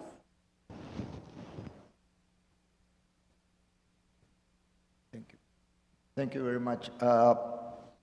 Yo quisiera preguntarles, en especial al señor ministro, que me alegra mucho lo que ha comentado que está haciendo en Paraguay y esta estrecha relación entre el sector privado y el sector público, porque en nuestros países los gobiernos carecen de los recursos suficientes como para poder atender las necesidades. Por lo tanto, trabajar estrechamente con el sector privado es muy importante. Otra característica muy grande, muy común en nuestros países, al menos en el mío, yo soy de Perú, es que existe una carencia total de Estado en muchas partes del país y un exceso de Estado en otras. Y en lugar de que el Estado se preocupe por incrementar su grado de alcance a las poblaciones que no tienen acceso a los servicios del Estado, los congresos se dedican a dar una cantidad de leyes muy grandes. Creo que en el último congreso el Perú ha dado 30.000 leyes, de las cuales, si mal no recuerdo, hay 26.000 o 27.000 que ni siquiera se han reglamentado, por lo tanto están totalmente en desuso. Pero yo creo de que los congresistas no están adecuadamente calificados o mejor calificados que los padres de familia para educar sobre la obesidad, para educar sobre los buenos hábitos de alimentación, para educar sobre cómo se deben de comportar los ciudadanos, y se trata de reglamentar excesivamente digamos, el uso de las comidas. Por ejemplo, un caso que la PAJO ha insistido, al menos en mi país, y creo que se ha generalizado a todos los países, es que los alimentos procesados no se deben de vender en los colegios, no se deben de, digamos, estar al alcance fácilmente de los niños. Y lamentablemente, pues, lo que se está vendiendo en los colegios por disposición de la PAJO es que son productos caseros, sin importar si la calidad del agua, la higiene del vaso o del envase, el grado de grasa, con tal de que sean, digamos, homemade y no industrializados. Me parece a mí que es un error muy grave hacia el cual no se debería de tender. Primero, porque al final no está cumpliendo el verdadero propósito, que es preocuparse por la salud. Y en segundo lugar, porque las cadenas de frío en nuestros países son muy deficitarias. O sea, llegar a distintos lugares apartados del país sin productos debidamente procesados o elaborados es casi imposible. Por lo tanto, a mí me parece que la tendencia que los organismos mundiales de salud están teniendo probablemente sean propios de, no sé, de Suiza o de algunos países europeos, pero son lo contrario a lo que queremos buscar en los países de América Latina. Por eso creo de que lo que usted ha descrito es muy importante y debería de compartirlo con sus colegas, los demás ministros de salud de la región. Nosotros tenemos hoy día mucha esperanza de que el presidente Kuczynski ha puesto una nueva ministra y ojalá la situación en el sector salud de Perú cambie, porque la verdad que ha sido deplorable, lamentable durante todos los últimos años, tratando de regular y obstruir a la industria farmacéutica y a la industria de alimentos en lugar de alcanzar los servicios de salud a todo el país que no lo tiene. Gracias. ¿Qué podría comentar sobre eso? I'm glad to hear that it's not just the U.S. that's struggling with these issues. El tema de las regulaciones. Los latinos tenemos el mismo problema siempre. Nos ocurre también a nosotros. A veces legislamos lo que ya estaba legislado y tenemos leyes de imposible cumplimiento. Yo creo que todo se tiene que basar en el diálogo continuo entre las autoridades, en tratar de hacer los cambios en forma paulatina y de acuerdo a las posibilidades. Nosotros también tenemos zonas de difícil acceso donde los médicos no quieren ir a trabajar porque no tienen las comodidades que tienen en las ciudades. Y es un problema de salud pública porque son gente que están en poblaciones donde existe mucha población originaria, mucha población indígena, del cual el Estado es responsable en un 100%. Y nos cuesta llegar porque no tenemos recursos humanos que quieran ir a trabajar, ¿verdad? Entonces sí tenemos muchas dificultades. Con respecto al problema de la alimentación, es cierto que existe una tendencia muy fuerte al cambio de los hábitos alimentarios. En mi país la costumbre nuestra es muy pegada a la comida con mucho valor calórico y muchos hidratos de carbono.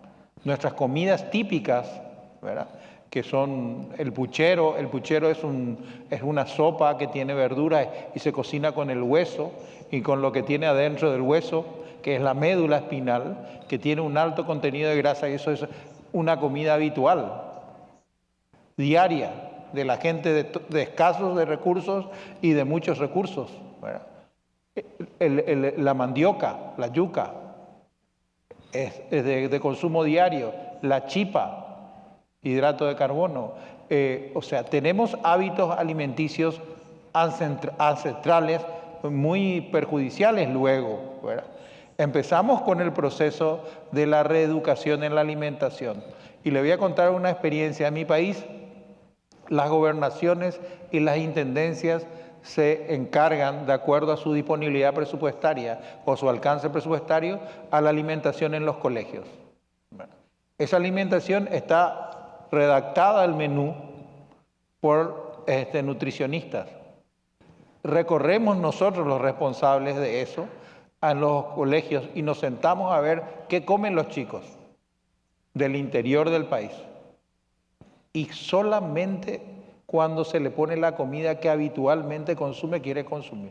Y esa comida es una comida hipercalórica, lleno de grasa, con hidratos de carbono. Uno trata, le pone la verdura, la ensalada, el tomate, la zanahoria, lo que fuera, y lo desechan, no lo comen. Y genera un gasto inútil, porque eso no se puede reciclar, eso se tiene que tirar. Entonces, vamos adaptando del modelo que tenemos, así rígido y que va para allá, a un modelo que lo podemos manejar mejor y que vaya de a poco mejorando la cultura de la alimentación de nuestros niños. Es imposible, por decreto, por ley, yo no le puedo obligar a un niño a comer lo que no quiere comer, o a un joven lo que no quiere comer. No existe, es un proceso largo, es un proceso duro, difícil, y existe, yo ya sé a lo que usted se refiere, a las comidas que vienen disecadas, ¿verdad? En el Chaco yo no puedo llevar verdura fresca, hace 60 grados de calor, en 2 días la verdura no existe y no todos tienen refrigerador.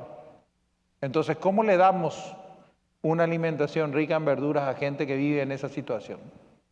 Es un problema tremendo, es un problema que lo estamos solucionando a medida que aparece y buscándole la vuelta, como se dice en Latinoamérica, las cosas para poder llegar al objetivo de que coman mejor. Pero no es fácil.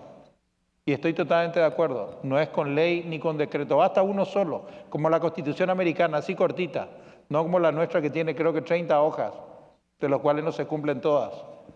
Entonces es inútil. So with that, I think we're out of time, but I think 2 key takeaways. One is that the private sector is really important for health, and secondly, that relationships are really the key to partnerships.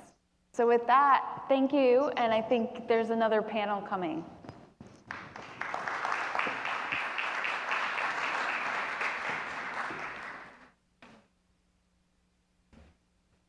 Well, thank you very, very, very much, Susan, Catherine, Dr. De La Haye. Sorry about the confusion of location, but thank you so much for making it. And Minister Barrios, muchísimas gracias.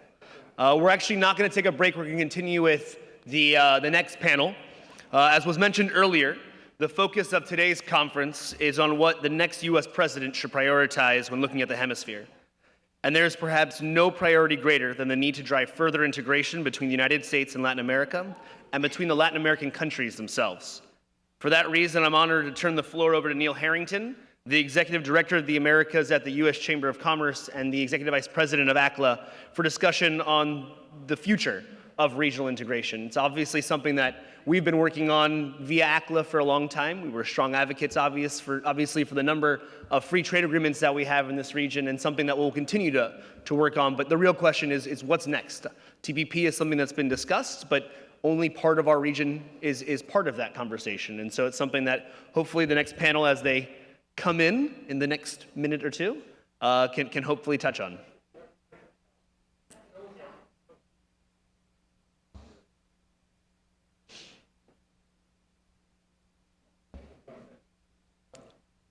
We'll have a 2-minute coffee break.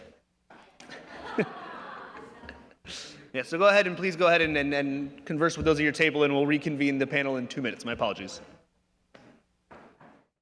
My bosses, Ruben and Isabel, don't let any grass grow under our feet. So we're going to move directly from our very abbreviated coffee break right into our panel.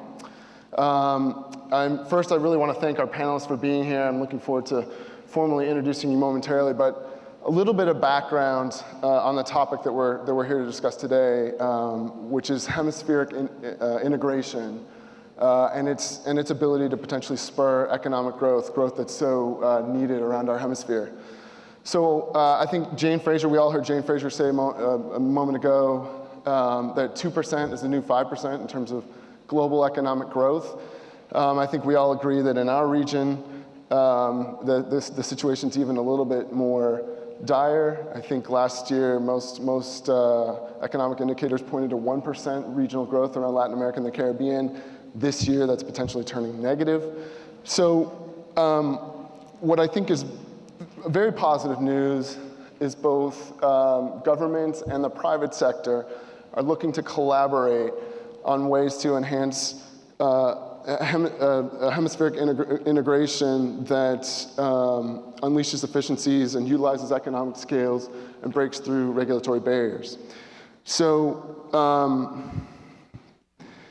I think that we'll touch on a variety of initiatives today and policy priorities in the course of the discussion, but we'll spend a lot of time focused on an initiative that I know needs no introduction to this group, and that's the Americas Business Dialogue, or ABD. ABD was launched 4 years ago at the 6th Summit of the Americas in Cartagena. And the region's heads of state invited the business community to the table for a public-private dialogue to discuss ways to promote economic growth, job creation, and enhance prosperity across the region. Since ABD's inception, the Inter-American Development Bank has served as ABD's coordinator, and leading business associations from 20 countries of the Americas have engaged to lead 8 working groups and craft policy recommendations on behalf of their nation's private sector members. The U.S. Chamber is very proud to be the U.S. Secretary in that effort. I think most would agree that ABD took a major step forward at the second CEO Summit of the Americas in Panama last year, when Presidents Obama and Peña Nieto, Varela, and then President Rousseff were able to hear recommendations from our business community leaders. And then, of course, none of us who were there can forget President Santos standing on stage in front of his fellow heads of state and waving the copy of ABD recommendations, imploring his colleagues that this needed to be the roadmap for the future in terms of growth and economic integration around our hemisphere.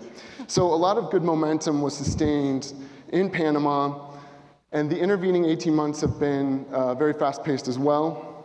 The IDB's annual meeting in Nassau in February saw executives with the chance to update regional finance ministers on ABD recommendations and accomplishments. The U.S. Caribbean Central America Energy Summit, which Ben Rhodes referenced, here in Washington, hosted by the White House and the State Department, ABD leads were able to join regional energy ministers to discuss key issues. The meeting of Pacific Alliance presidents in Chile a couple months ago also provided ABD leaders the opportunity to participate with regional ministers and also go through key recommendations. And finally, an event we'll talk about, I think, in a little bit more detail. The IDB facilitated Trade Facilitation Summit in March in Buenos Aires that was hosted by the Argentine Ministry of Production and that saw ABD leads interact directly with senior regional trade authorities. So while we look back on the recent progress made to advance ABD, I think the main crux of today's discussion will be what are the next steps and what are the key objectives we're looking for coming out of Lima in 2018. For this discussion, we're extremely fortunate to have assembled an expert panel that can provide insights on the future of ABD, as well as this roadmap ahead to enhance hemispheric integration writ large. I'm very pleased to first welcome Acting Assistant Secretary of State for Western Hemisphere Affairs, Mari Carmen Aponte. Assistant Secretary Aponte has served in her current position since May of this year, before which time she served this country with great distinction as U.S. Ambassador to El Salvador for 4 years. The Assistant Secretary also holds the distinction of being the first Puerto Rican woman to serve as a U.S. Ambassador. And prior to serving as U.S. Ambassador, the Assistant Secretary spent more than 25 years in numerous senior positions in the legal field, and while also advocating extensively for women's issues and the Latino community. Maritza Castro, a great friend to AACCLA, is Vice President of Customs and Regulatory Affairs for the Western Hemisphere at DHL Express. And as many of you know, Maritza is an expert on customs market access and trade facilitation issues, having been a consultant to the US government and international organizations such as the World Bank and IDB. Prior to her tenure at DHL Express, Maritza worked with Dell Incorporated and also served in senior positions at the US Customs Service and USTR. Welcome, Maritza. Ambassador David Nelson is Senior Manager of Global Government Affairs and Policy for the Americas at General Electric, where he's been since 2011. Immediately prior to his GE tenure, David served as US Ambassador to Uruguay in what culminated a very distinguished career in the Foreign Service. And prior to his service as ambassador, David held other senior posts in the State Department's Bureau of Economic and Business Affairs, at the NSC, the National Security Council, and in US embassies throughout our region and around the world. One final note on the panel. I see Lucas Barrieros back there. Hi, Lucas, our very esteemed colleague from the IDB. One of Lucas's colleagues was scheduled to be on the panel, but had to attend to a family issue of some urgency. So I mention this because of the integral coordinating role that IDB plays with ADB and the close working relationship that we all enjoy. So rest assured that Lucas and the team are here to tune into the discussions, and we'll all be fully apprised of outcomes and collaborate afterwards. With that, a brief word on panel mechanics before we move to hear from our panelists. Each panelist will provide a brief opening statement, beginning with Assistant Secretary Aponte. I'll then direct some specific questions to each of the panelists, and time permitting, we'll also take questions directly from the audience. So if you have anything and can write on the pads, I think in front of you, Isabella and the team will be happy to collect the questions.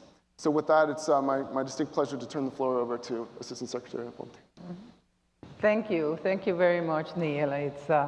It's really very exciting for me to be here today because, after all, it is you who are very important for us in the field. Without you, we can push governments, we can work with governments, but the ones that deliver the jobs and the one that delivers the real economic engine is you. So it's really a pleasure. I'm grateful to the U.S. Chamber as well for this opportunity. And I was told to be prepared to talk about what the next president's agenda on Latin America will be. And I want to start by saying that I have no crystal ball. I don't know who the next president will be, but I do have my favorite. But nonetheless, I'm going to try to predict that at least in the economic area, there are some things that will stay the same and that we will continue to build on with, shall we say, stamina.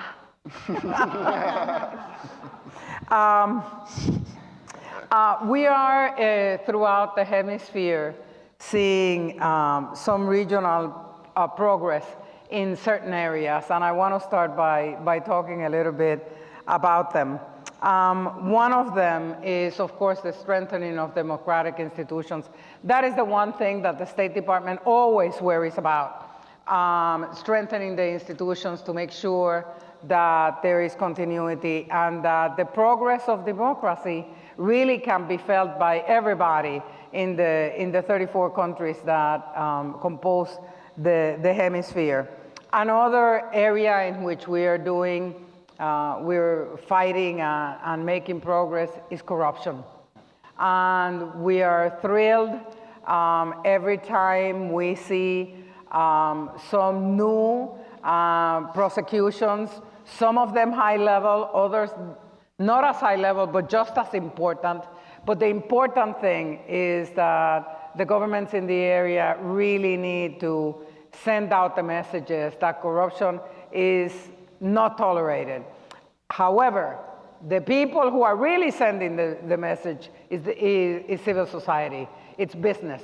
And for that, those partnerships with you and with the civil society become invaluable. Corruption undermines absolutely everything we do in the hemisphere. It undermines our values, but more importantly, it becomes a wasteland of funds and monies that could have been spent in places like education and health, which are the real agenda and the real reasons that governments should be responding to their own citizens. Another area where we are working and showing some progress is promoting trade-oriented policies. We have more trade agreements within the hemisphere than we do with any other hemisphere or continent in the world. We have about 12, and we're still going strong.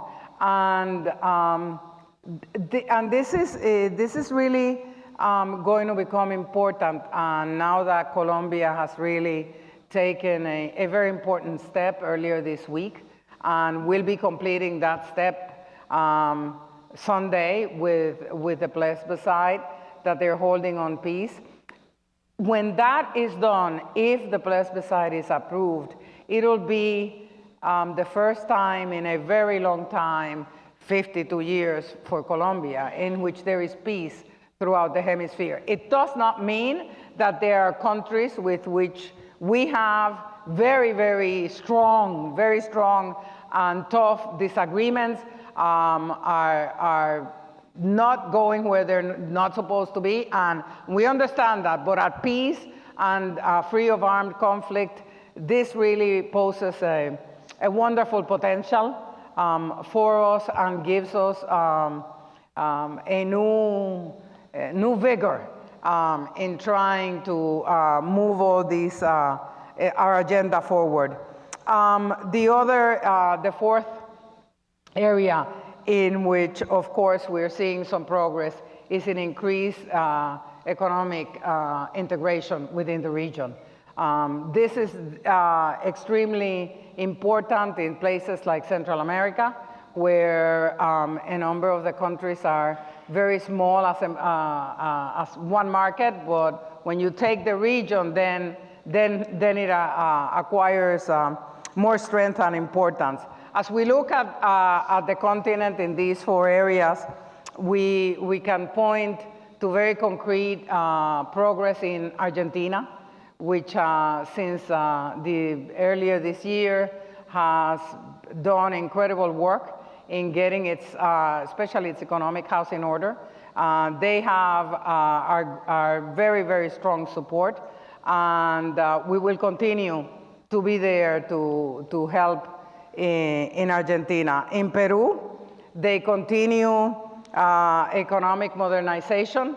I think that we will see in Peru some very good movement in mobilizing the region, in dealing with a little bit of trouble spots like Venezuela. I think we will see Peru taking a lead and trying to mobilize, which is from our standpoint, a very good thing. In Colombia, of course, I have just spoken about the end of the war and the significance that has, not only for Colombia itself, but for the region.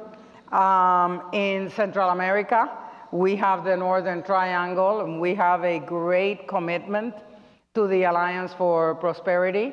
We have about $750 million, none of which has started to flow yet. We are now in the last part of spending the money from previous years, and we expect very shortly to gear up and start making sure that all these programs, which not only will be helpful in the area of the traditional areas of education, but also in making sure that it addresses root causes of poverty, and we will be working with the private sector in making sure that private sector can facilitate and have a better access to markets. In Guatemala, Honduras, and El Salvador, which compose the triangle, the Northern Triangle, we have seen some advancements and some improvements, especially in the area of corruption. We have seen movement toward prosecutions, high-level prosecutions that have been very important, and we hope and we will work with those governments, specifically the Attorney General, to make sure that they do not become a sort of single event, but that they become a trend which we can support. I don't want to extend myself because I want to remain open for questions, but I do want to end up at this intersection by telling you that without the private sector, this region is not going to do well. So we need to make sure that you feel included in the dialogues with the governments all over the region, because I think it is in this using the platform of the American Business Dialogue or using the platforms that we are starting to convene on dialogue along the Northern Triangle, for example, in which the private sector has a very strong voice in making sure that the obstacles to operating a business and in the end delivering the jobs, because if there are no jobs, poverty is not going to be eradicated, and we will continue to see the undocumented migration that we're really trying to stem. Thank you. Thank you. Thank you, Neil, and thank you, Mike Carmen, for your comments and for your service. I think those are all great priorities that we would all agree with. Let me just start by commenting a little bit on the concept of integration, economic integration in Latin America, which I think at a time when we are seeing around the world the growth of populism and anti-globalization, unfortunately in the U.S., as well as Europe and other places in the world that have led the move toward globalization, Latin America actually is the breath of fresh air. In Latin America, we're seeing the Pacific Alliance. In Latin America, we're seeing the moves in Argentina, in Brazil, even the popular vote in Venezuela are moves away from the populist approach and toward a more market-driven economic model. So I think it really is a tremendous opportunity and a breath of fresh air. It's kind of a reversal of history in some ways, which is very positive. Now, integration in Latin America, in the history of Latin America, has sort of taken two forms. There's the old-style integration where governments basically describe supply chains and tried to divide them up politically, and you have bureaucrats in Mercosur, for example, saying, okay, you guys produce that part, you guys produce that part, we'll do this. Mm-hmm. It doesn't work. You guys, I don't have to explain to everybody in this room why that model doesn't work. Pacific Alliance is showing the model, the free trade model, showing that free markets work. I heard a great presentation here at the Chamber actually a few years ago from a Mexican government official, actually I think it was the president of Mexico, describing Mexico's strategy to become a major exporter by unilateral reduction of its import tariffs, because they understood that you need to have supply chain, you need to be part of global supply chains to be a growing, strong exporter. And that's the model that I think we can look forward to and hope to encourage and promote. If you look at the most successful regions of the world economically, Southeast Asia, that's the secret. The integration of Southeast Asia, the trade amongst Southeast Asian nations themselves and with China is largely a supply chain relationship, and it's components. But it's not governments that are deciding which are the components to do. It's the private sector that's making those decisions in real time, and that's the direction that I think the Pacific Alliance, through its integration, is moving in, and that the other countries in the region are moving toward. And I hope that the United States will be part of that going forward, rather than the other way around. In terms of how that works, I think that the need for business advice that Mary Carmen commented about, the business advice to governments on this is clear, it's necessary, it's important, and it has lacked in the past a mechanism for that. And I give great credit to the IDB and to the Chamber for its support of that, of coming up with this concept of the America's Business Dialogue as a mechanism to, first of all, report to advise to the Summit of the Americas, and in the meantime to look for other channels to engage with governments, to bring the business voice formally to the table of the political integration movement. So it's a tremendous concept, and we're proud to be part of that. Let me tell you a little bit about the GE role in that that we're moving on. So we are on the energy. The ABD is divided into several working groups, 8, I believe. We chair the energy working group. And when we thought about this going forward, how to make it effective, we kind of have several objectives in mind. One of them is to identify a real issue that matters, that's important, but that you could focus on, a particular issue where you could try to make specific progress and demonstrate the importance and the value of a business advice to government. So that was one goal. And then what is that specific objective or the specific thing we would focus in on?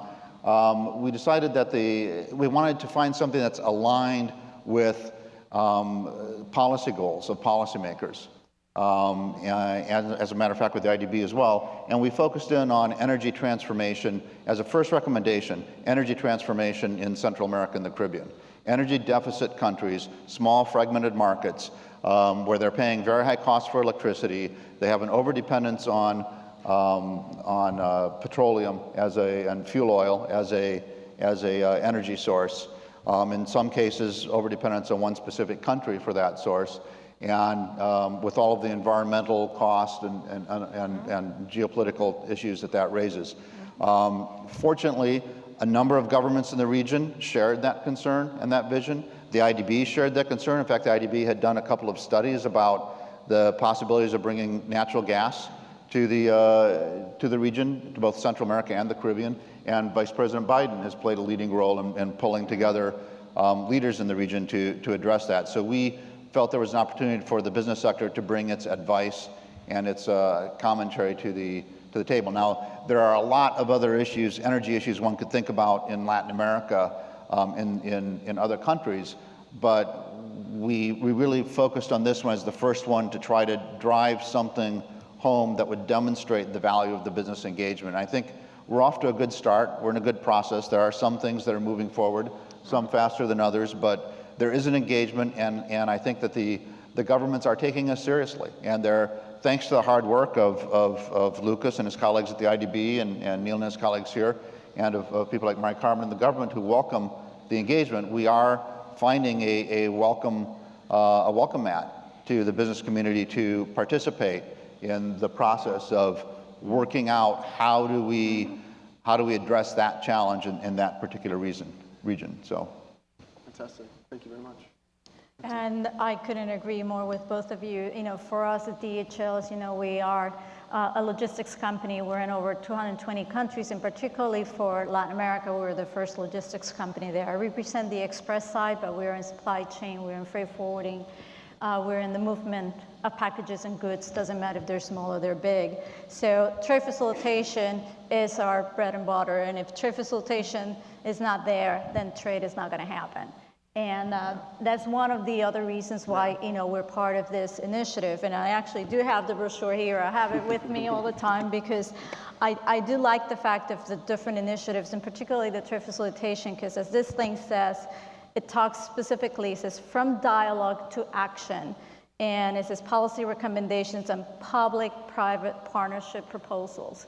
So as we often do, a lot of this stuff remains in dialogue and there's no action. And one of the things I like is by having these very important either institutions like the IDB, having the U.S. Chamber, having the U.S. government behind it through, the State Department, we can move this forward. And trade facilitation is not an easy subject. We do have, as you probably all know, the Ministries of Economy on one side, but then we have the Ministries of Finance on another. And what happens is that they don't talk to each other. Or when they do, perhaps they don't share the same views. And one of the things that we're attempting to do with this initiative is to get them to the table. And I was in Argentina. That was a great forum. I was also in NASA, where we did see the government say, yes, we need to do something. And there's one aspect about trade facilitation. If you look at some of the statistics, if you look at, for example, what the OECD said, you were talking about the president of Mexico saying, I want to lower all of the tariffs, but really the big issue are all of the costs related to trade. So the OECD has said that if you were to reduce the cost of trade just by 1%, it would mean, I think it's like $24 billion in revenue. And when you look at the trade facilitation agreement that the WTO put out, and we're hoping that most countries, will ratify, particularly in the region which we're lagging behind. For the high-income countries, some studies estimate that the cost of trade can go down by 15%. And for the, higher income countries, it can go up between 10 and, the cost can go down between 10 and 12%. So just think about that. I mean, in some countries of Central America, for example, it can cost about $1,000 just to move a container. And it's like $1,000, which is something that gets passed on, to a consumer. And that's besides, how long it takes to move one product from one end to the other. I mean, and there are major projects that are taking place on the side, particularly from the IDB, but, and that they're being promoted by the US government.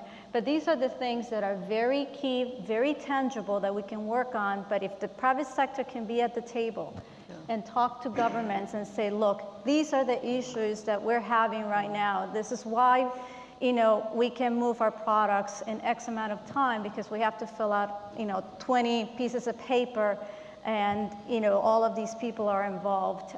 It is key. And there's one other area which is very specific to the express environment that I represent are the small, medium enterprises. When you look at it, they are the economic engine of even the United States, right?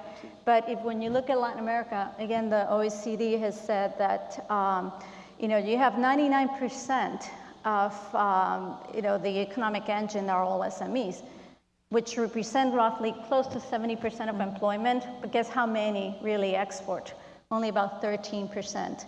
So when we talk about, the lack of growth in international trade, although, for example, the Pacific Alliance countries are not, they're promoting the opposite and they're doing very well. But in general, if we were to focus on SMEs, helping them grow, we can really, grow trade and, many of these countries really improve their economic situation, exponentially. So for us at DHL, it is important to promote trade facilitation, to be there at the table with governments, helping them understand why it is important for them to streamline procedures, the regulations, and to bring our customers to the table. And that's part of what we do, quite often. It's like, it's not just us, but it's like, this is what it's doing to our customers and ultimately, to the consumers. So it's a pleasure, to be here and support this great initiative. Thank you so much. And thank you to all three of you. I think you have put some fantastic topics on the table, which I'm really excited to delve into because I got a lot of questions. So Assistant Secretary, you put some great topics on the table I think hopefully we'll get to. I think the Plan for the Alliance for Prosperity is something that we have our 3 Northern Triangle AmChams here present today, and they are deeply vested. Obviously, we as the Chamber have worked closely with the administration. And obviously, but let's start with Colombia, because I think you were there with the Secretary this week, is that right, on Monday? So I'm wondering if you can tell us a little bit about the ceremony itself, kind of the emotion behind it, and then maybe bring us around to focus on the implications potentially on a sustained peace in Colombia for integration in the region, and whether that's, is that Colombia's ascension to the OECD? Is it further ebbing of leftist influences and populist influences? Is it potential? Camila's out there, I know, and he'd say APEC, say TPP membership. So I'm interested in your thoughts, kind of coming out of Monday's ceremony. I have to say that it was very, very exciting to witness the signature. There is a lot of truth in Timoshenko's opening words as he started to speak for a rather long time, and started off by saying that the weapons of the FARC now are their words. And when you can speak for hours, they may have a point. Nonetheless, it was extremely, extremely important that they really laid out the agenda of their vision for what they would like to see happening in Colombia. And of course, it would all be through the political process. And of course, that is the absolute good news that can come out of the peace process. The democracy, as messy as it can be, it is a great place to exchange ideas in which we may not agree, but we certainly can respect. In that sense, I thought that there was a lot of energy and a lot of very good utopian goals.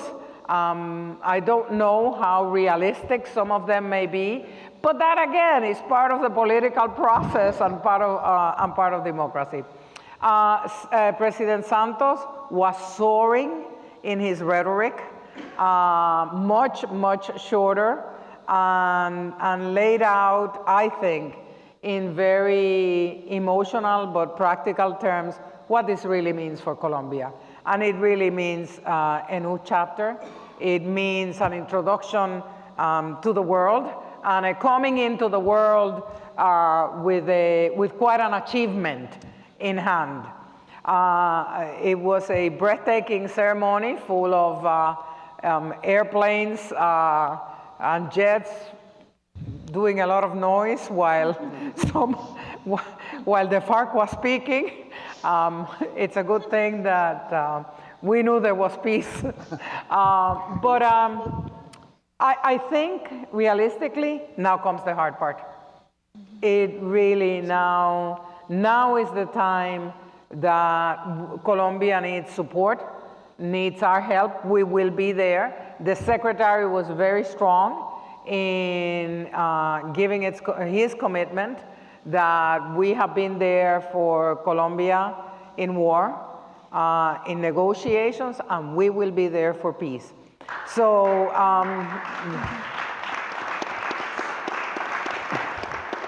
it does not mean that it's going to be easy, and I tell you the two factors that really we're very concerned about, and we're going to be working very closely with the Colombian government.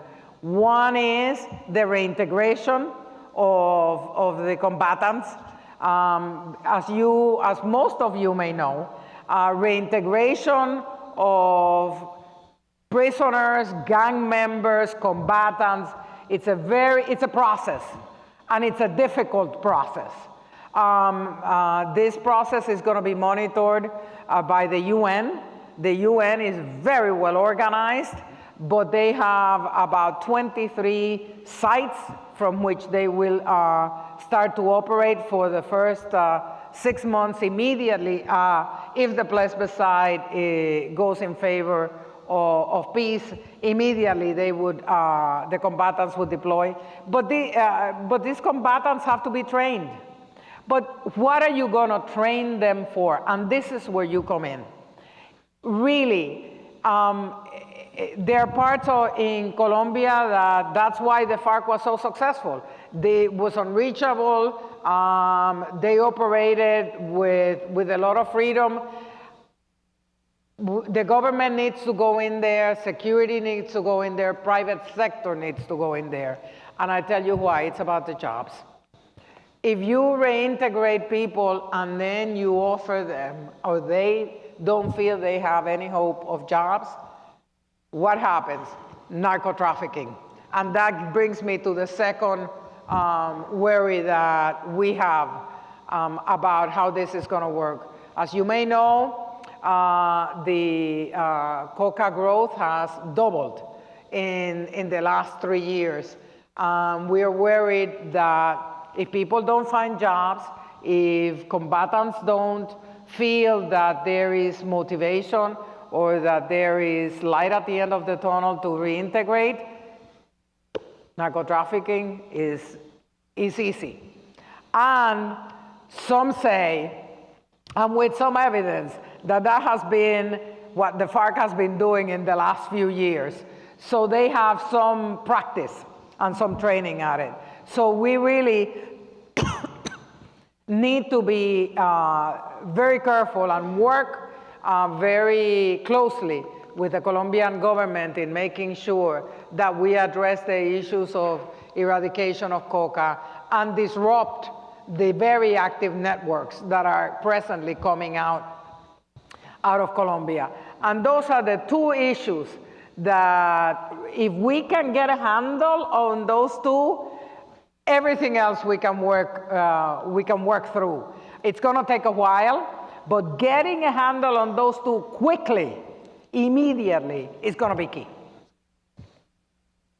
Thank you very much. Dave, turning to you. I think you framed it very well in terms of some of the challenges to areas of the hemisphere that are lacking in energy resources. So we see obviously this imbalance where you have energy-rich countries like Argentina, Brazil, Mexico, and Colombia. Let's delve a little bit deeper, kind of on your discussion on what you said in terms of efforts ongoing. You mentioned the administration's efforts to enhance natural gas distribution to the region.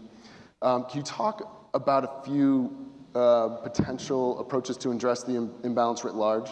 And kind of, I'm thinking offhand here, does the answer lie in faster adoption of renewable energy resources, in a quicker transition to gas, if we increase the supply capability to reduce regional dependence on oil, a focused enhancement on investment in regional oil and gas pipeline and distribution infrastructure, all of the above, beyond? Interested in your thoughts on that and being in the industry. The answer is yes. I think the challenge in Central America and Caribbean is first to identify what are the issues. Why? I mean, besides the obvious, in most of the region, lack of hydrocarbons, what are the challenges that make it so difficult to improve their energy infrastructure? One is small fragmented markets. In energy markets in general, a bigger market is more robust and more able to, you can have a variety of energy resources that shift back and forth as there's an ebb and flow of price or natural causes. But smaller, more fragmented markets, it's more of a challenge. You have and the answer to that is partly through integration, to the degree that there is an integration of markets. For example, for gas, if you can have some kind of, for gas suppliers generally want long-term contracts for relatively large volumes. To the extent that you could have some kind of a regional hub arrangement or a regional agreements that make it possible to have those kind of contracts that facilitates that. And there are some moves now in that direction with, as the U.S. is becoming an exporter, as the Panama Canal widens and is able to handle larger LNG carriers, there's some movements in those directions. A second challenge is simply sort of a combination of the regulatory incentive structure within the various markets. What are they actually incentivizing versus not? And related to that is the power of incumbents, where you have a lot of companies that are doing very well off of, they have long-term contracts under the current system, and they expected to have 30 years providing electricity at whatever, 20 cents, 30 cents a kilowatt hour based on their current source, and it's a disruption to their business model to come in with new sources. And you need to find a way to address that power of the incumbents with the regulatory structure that enables that. And a third major challenge, I think, is finance, where a lot of these countries simply don't have the creditworthiness to attract international capital. And that's where the U.S. government, the IDB, and innovative structures can be important to help address that. So I think you have to address each of those issues. And they are being addressed sort of bit by bit in different places. And I think we will see one of the things that the engagement with the private sector can bring is the opportunity to share best practices, and as well as worst practices. And to be able to talk in real confidence and in real, sort of bluntly about this works, this doesn't, here's why, here's how we can help you. If you really want to address, if you really want to, if you're an economy that relies on tourism and the price of electricity is a key driver in your hotel industry, here's how you can reduce that by adopting this or that policy or moving in this or that direction. Or if water shortages, again, related to energy prices because of the expense of the electrical input into seawater desalination. There are different, it all becomes interconnected, but the business engagement on real aspects can play a real difference in addressing those challenges. Thank you very much. Maritza, thank you for raising TFA. I think it's a subject certainly on many of our AmCham's minds, many U.S. Chamber member minds. I think we saw earlier, a few days ago, Bahrain ratified. I think they became the 91st country, if I'm not mistaken, to ratify. We need to get to that 108 threshold. You mentioned very appropriately, our region is lagging. Can you talk a little bit more about that without maybe singling out too many countries? Why are we lagging? What are some of the issues behind it? And what do we do? Do we have a cause for optimism in terms of some ratification from the region soon? I sure hope. So, as you know, the WTO's trade facilitation agreement is very specific as to what countries need to do in order to improve, particularly a lot of the customs procedures. So while this agreement was negotiated by the ministries of economy, the ones that have to implement the agreement are the ministries of finance and the equivalent customs administrations. So we do have various countries lagging in the region, some of the big ones. The agreement requires ratification in most countries by Congress, their respective Congress. So as with the United States, you have to present, a law in order for it to be considered by the Congress, and then it gets ratified. So what we're seeing in many of the countries where either the process has not started or it has started is the lack of interest on the part of some Congresses because they have too many other priorities. And so what we're trying to do in asking, our AmChams is to ensure that we communicate to those countries the importance of ratifying the agreement, talking to Congress, telling them that this agreement will help them streamline customs procedures, therefore helping them trade, increase their trade, and helping particularly the SMEs that are the ones that face the most trouble when they try to engage in international trade.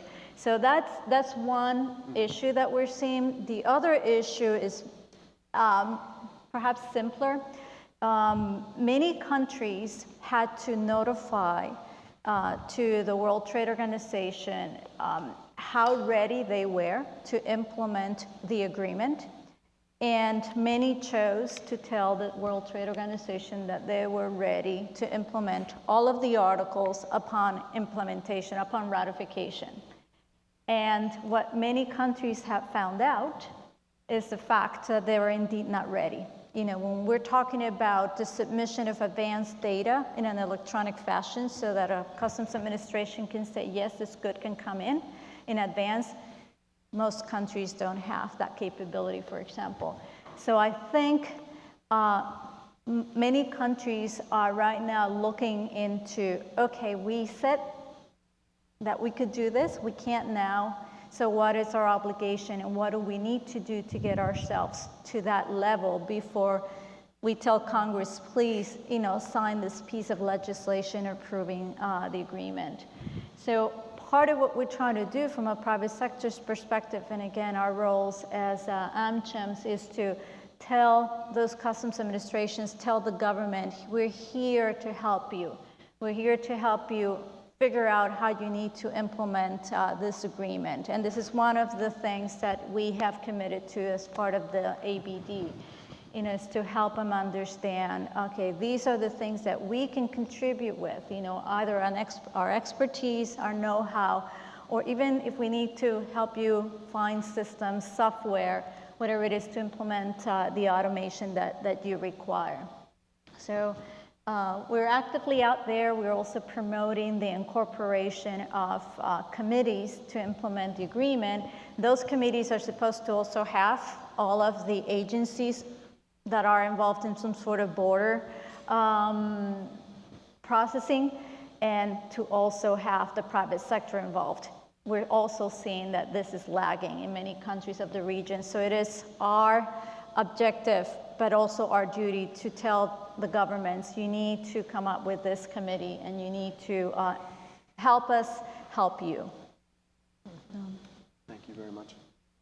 I think, Assistant Secretary, it would be a missed opportunity if rumor has it, or the word is out that Secretary Kerry and maybe yourself met with President Maduro in Cartagena, with a reminder that we are on the record.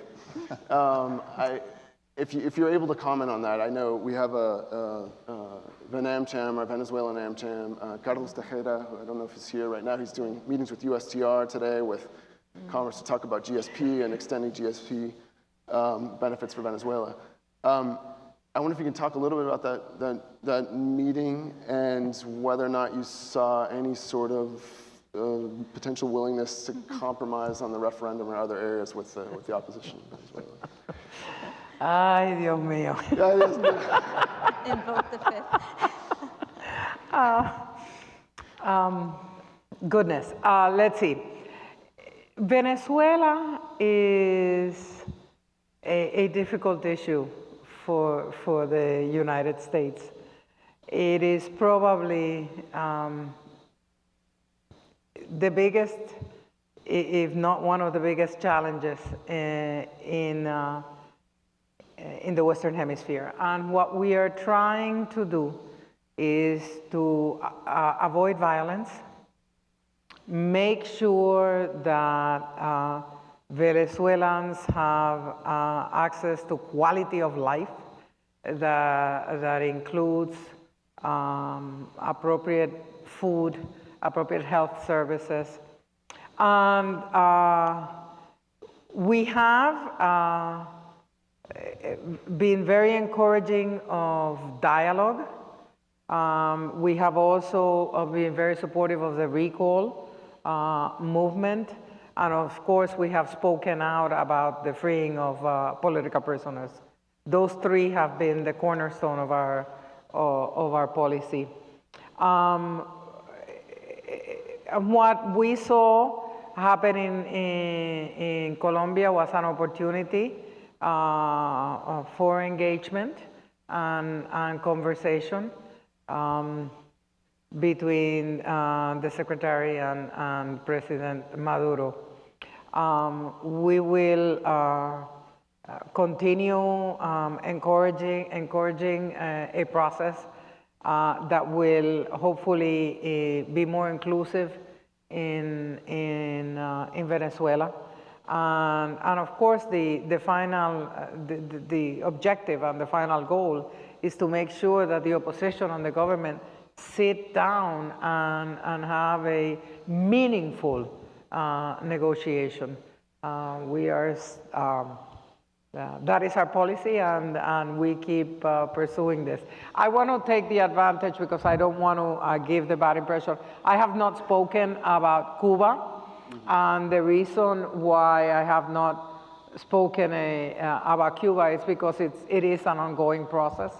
It is a process that will take time. None of us at the department are under any illusion that this is going to be a short road. It is a process, and it's going to take a while. But every day, because of engagement, and we are adamant believers that engaging is the way in which to move bilateral relationships, that with these engagements, little by little, we will see changes. It is a challenge. It has been a regime that has been in power for over 50 years, and they have their way of doing things, and they are surprised when we ask for some of the things we ask, but we keep insisting. We will keep insisting, and it's going to take, patience is a virtue. And when one is in this type of situation, one understands the virtue of patience, and that is one of my the greatest benefits I have had sitting in the chair that I sit in now. Well, I appreciate you being a very good sport and taking on that question. It's an issue of immense importance to AACCLA specifically, and one that we're monitoring daily, and really want to do everything that possible the private sector can to benefit the Venezuelan people in this very difficult struggle. So thank you for that. And private sector in Venezuela is a big key. Yeah. Oh my goodness. Nothing is going to happen in Venezuela without the private sector. We are very, very conscious of that. And right now, shall we say, the ambiance is not very conducive, but we cannot give up. David, let's talk risk sharing and energy, and reward sharing as well. But obviously, kind of when we're talking about the concept of ABD as a public-private initiative, talk to us, if you will, about the common belief that implementation of more efficient and comprehensive income distribution approaches in the sector, i.e. strategies that would more effectively ensure that governments and companies share risks and rewards in the exploration process, would stimulate investment in natural resources across the region. Do you share this assessment? And if so, how do you think we facilitate such risk sharing? And do precipitous drops in energy and commodity prices that we've seen in recent years potentially impact the approach? Well, there's a lot to unpack in that. Well, to start with, let me go back to actually my days in the government when people were talking about public-private partnerships, which is now very popular in Latin America to talk about that. And in the State Department in my day, when people first started talking about it, unfortunately, the concept seemed to be that companies would go into countries and out of sort of as a CSR kind of thing, they would do public-private partnerships. That the concept was, it really means companies donating to governments. That's not a sustainable model for economic growth. A sustainable model for economic growth is a true public-private partnership that has benefits for both sides.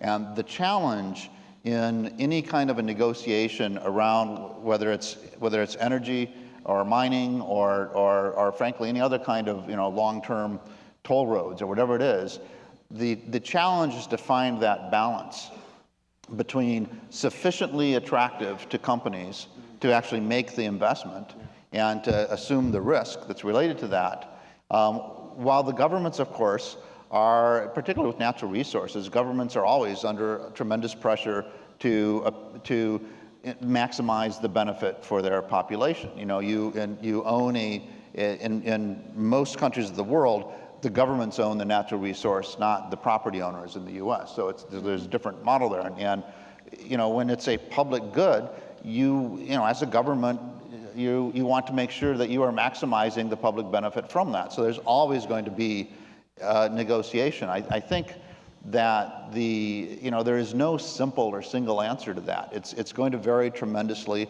according to country, according to the circumstances, according to the risk profile of the investment itself.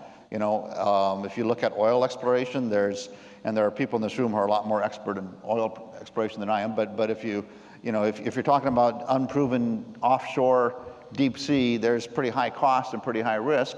If you're talking about fields that are already proven and already producing, it's a matter of, you know, the risk differences. And a lot of what you price into one of these projects is risk. But there's price risk. You're talking about a project that goes out 10 years before it starts producing. Who knows what the price is going to be 10 years from now of any given commodity. So you make assumptions about that. There's a tremendous amount of that kind of risk that an investor has to take into account. While the government, on the other hand, again, has a short-term and a medium-term goal in most cases of maximizing the benefit to their population, which is what they should be doing. So the only solution, I think, that the solution is transparency and competition. You need to create mechanisms that ensure that you have a legitimate opportunity for a number of bidders on a given project to offer their bids, to compete, that they have the same knowledge about the facts of the case and the same assurances of what the outcomes of, you know, the political risk and so forth.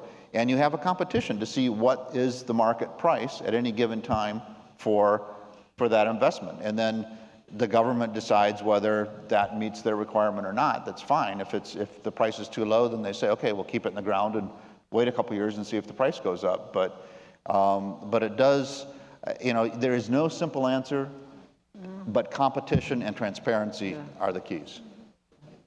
Perfect. Thank you very much. Maritza, I think, so you mentioned your attendance at the Trade Facilitation Seminar in Buenos Aires. I don't want to speak for ABD, I don't want to speak for Lucas or anyone else, but I think a lot of stakeholders would see that meeting as kind of the template or the gold standard as to what needs to happen to sustain momentum across the other 7 working groups too. That kind of event, bringing together such senior regional authorities and obviously senior business leaders. I wonder if you can talk a little bit more about outcomes at that meeting, a little bit more depth, and then give us an idea of what you perceive as core next steps in the trade facilitation space towards Lima. So, as I mentioned during my introductory remarks, you know, sometimes the ministries of finance and the ministries of economy don't speak to each other. So I think one of the key aspects about this one meeting was the ability to bring these two sides together. And I think they were both very surprised about what the other one had to say, and particularly about trade facilitation, because there's one side that doesn't believe trade facilitation is part of their priority or their core responsibility. So, and having the private sector there said, well, why don't you see what trade facilitation or lack thereof does to your economy, and why you, Ministry of Finance or Customs, you're a critical piece of that puzzle in how we can help you. So it was, I think, one of the first times that I have seen both sides together. So I thank the IDB and the Chamber and the State Department for organizing that meeting. It was an eye-opener. There were very good outcomes from that meeting. In the first instance, realizing that the two sides need to speak to each other, that it's important to have the private sector there, and to realize that the changes that need to happen cannot happen overnight. I would say that the representative from CBP, she's outstanding. And when we talked about, for example, the implementation of a single window, which is the system that would integrate import and exports and have all the agencies in a one-stop shop for everybody. She said, look, it took many, many years for the US to get to this level, but it was through the partnership with the private sector that we were able to do it. So one of there were about 4 or 5 key outcomes on that one was the importance of everybody coming to the table, but specifically to ratify and implement the trade facilitation agreement. That was key. There was discussion about implementing risk management systems, because this is how particularly customs administrations can feel better about what's coming into the country and not having to stop every single shipment that comes in, and harmonizing those systems, but in particular realizing the lack of risk management systems that there are in country. I don't know if you were the one or someone mentioned about cybersecurity and the fact that most countries, I think it was earlier today, that most countries don't have a cybersecurity system or program in place. Well, look, if you go to even the simpler level, there are no risk management systems that are robust enough, to handle the border. So that was one thing. We talked a lot about how the private sector can also support streamlined procedures and to help with the transparency, where there is the publication of regulations so that people, the trade community can be able to comment, and not something that gets published and then says, sorry, you have to do this. And a lot of commitment to support from a private sector perspective on the single window. And the IDB in particular has a great program where they are supporting countries to implement their single windows. But one of the things that we discovered is how most countries say, oh, we have a single window, but the state at which some of these single windows are, vary quite a bit, or they might really not fulfill the definition of what a single window should be. So it's like, how do we continue that dialogue, and how we as a private sector can come in and support them with those goals. I would say one of the greatest things was, as you mentioned, this was co-sponsored by the Argentinian government, and the Minister of Commerce and Industry was there, and so was the Minister of Foreign Trade. That really lent a lot of credibility to the whole meeting, because it showed that you need to have the buy-in at the higher levels. It's not just, someone below in the government, which, yes, we are all worker bees and we need that, but we also need to have that commitment coming from above. And then we had separate meetings with the Argentinian government, and they said, yes, we commit. We were there, and we do commit to move forward with a lot of these technical issues, and they have. So that was very gratifying.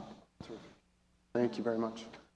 I want to allow any time for questions from the audience too, so I would ask the team if there are any questions, please feel free to bring them up.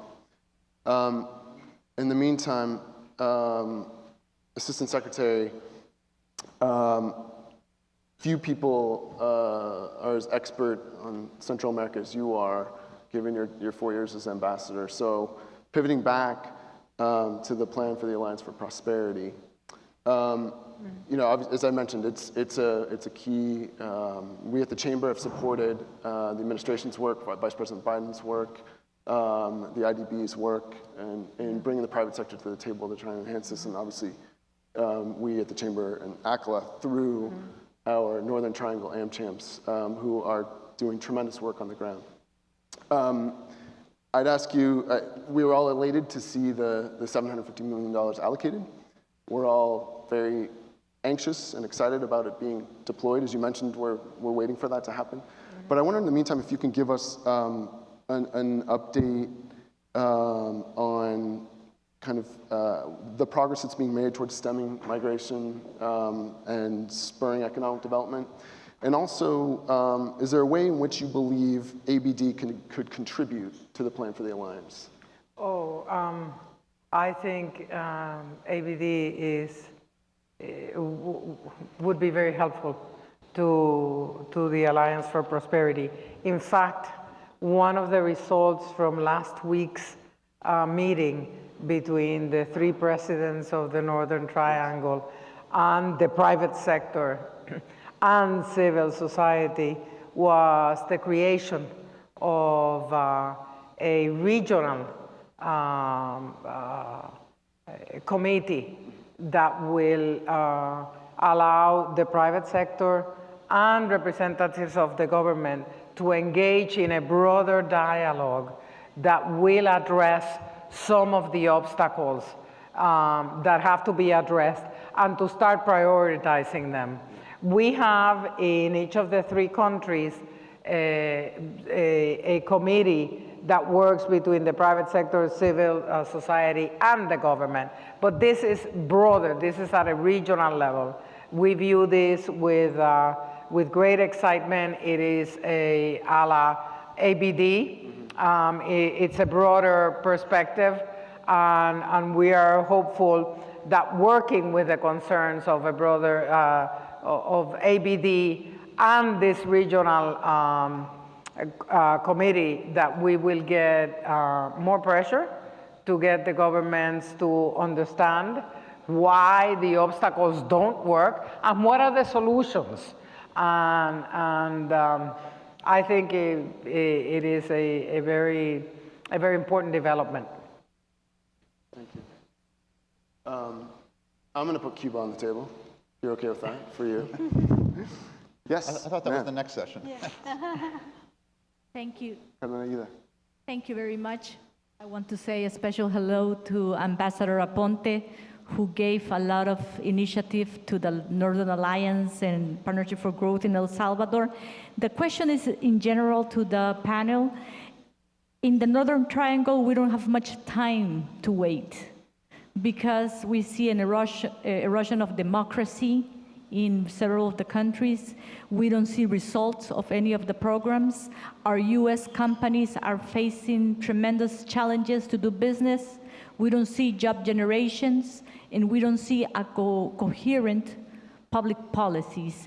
Do you have any kind of a strategy that will make El Salvador government react and take positive actions toward a job generation? And as private sector, we feel that formal sector, it's only 25% of the whole economy. 75% of the companies don't pay taxes. So over that 25% of the companies that pay taxes, they want to put more taxes on. How can we make or broaden the base of companies that pay taxes that don't represent a vote for the left-wing governments? Thank you. Assistant Secretary, you want to start with that? Sure. Abrazos boricuas. I'm cham salvadoreño. I see two ways in which we are engaging in generally in the issues that you mentioned. One, of course, is the very intense engagement that the Vice President had and has had with the presidents and the governments of the three countries, the latest one being last week, in which there were some very, shall we say, very interesting private conversations with the government. That's one way. And the second way is the conditionality that is written into the law, and the certifications that the US government has to provide to the Congress that there is progress in certain areas by the government. While it may not seem that this has yielded any results up to now, I do tell you that as time goes by, as each period of engagement goes by, it becomes more difficult to get the certifications, because you have to build and show progress from where you were the last time. It's not that you did something different and this is where the progress is. It's that you have to show progress over what you have done in the past. So I see an opportunity for private sector to work together with us, with the Congress, and with the government, the local governments, in letting them know that there is a lot at stake. If either of you have any comments on that? From the perspective of GE, as we look at those regions, we're not heavily involved in Northern Triangle, but we are exploring, we're looking at it. And, you know, as with any market, it depends on the conditions and the opportunity. We have recently, in El Salvador, actually contributed our 1A bid, working with municipal and local governments on road lighting project, where we're able to bring a technology of LED lighting that realizes such a significant savings in cost for the local government in a very short period of time that you know the case for it was just overwhelming and successful, and we moved forward on that. We would like to have more cooperation with the U.S. government's programs and those type of things, because they're very much related to security and some of the kinds of things that that the aid program is looking to do. But you know, in general, it really does come down to a question of the market opportunity, the conditions, and certainly the transparency of the transactions. So very quickly, from a DHL's perspective, you know, that big number that I mentioned that our SMEs are probably, many of them are micro enterprises. So one of the things that we have been doing is actually teaching these very small companies what trade is about in a very simple terms. It's like a trade 101. And having webinars, well, webinars might be more difficult for some folks that don't have access to the internet, but bringing them in and teaching them the opportunities that they might have if they were eventually to engage in selling their product even overseas. And we have very good success stories. And what we've done now with AACCLA, the Central American Secretary for Integration, is that we signed an alliance with them. And so we are using those basic workshops, and now we're integrating them into AACCLA and using the AACCLA platform to do this. So we've already had 2 webinars, but we're going to do an in-person workshop coming up in November, I believe. So that's our way to help companies or the micro enterprises learn about what it takes to understand even, you know, what the global world, you know, is demanding of them if they truly want to engage in the formal environment. Thank you very much, Maritza. I'm informed by the team that Congressman Emmer has arrived, and the next panel on Cuba is about to begin. I am grateful, we are grateful for your participation. All 3 of you, Assistant Secretary Aponte, thank you so much for being here. David, thank you so much for your perspectives from the energy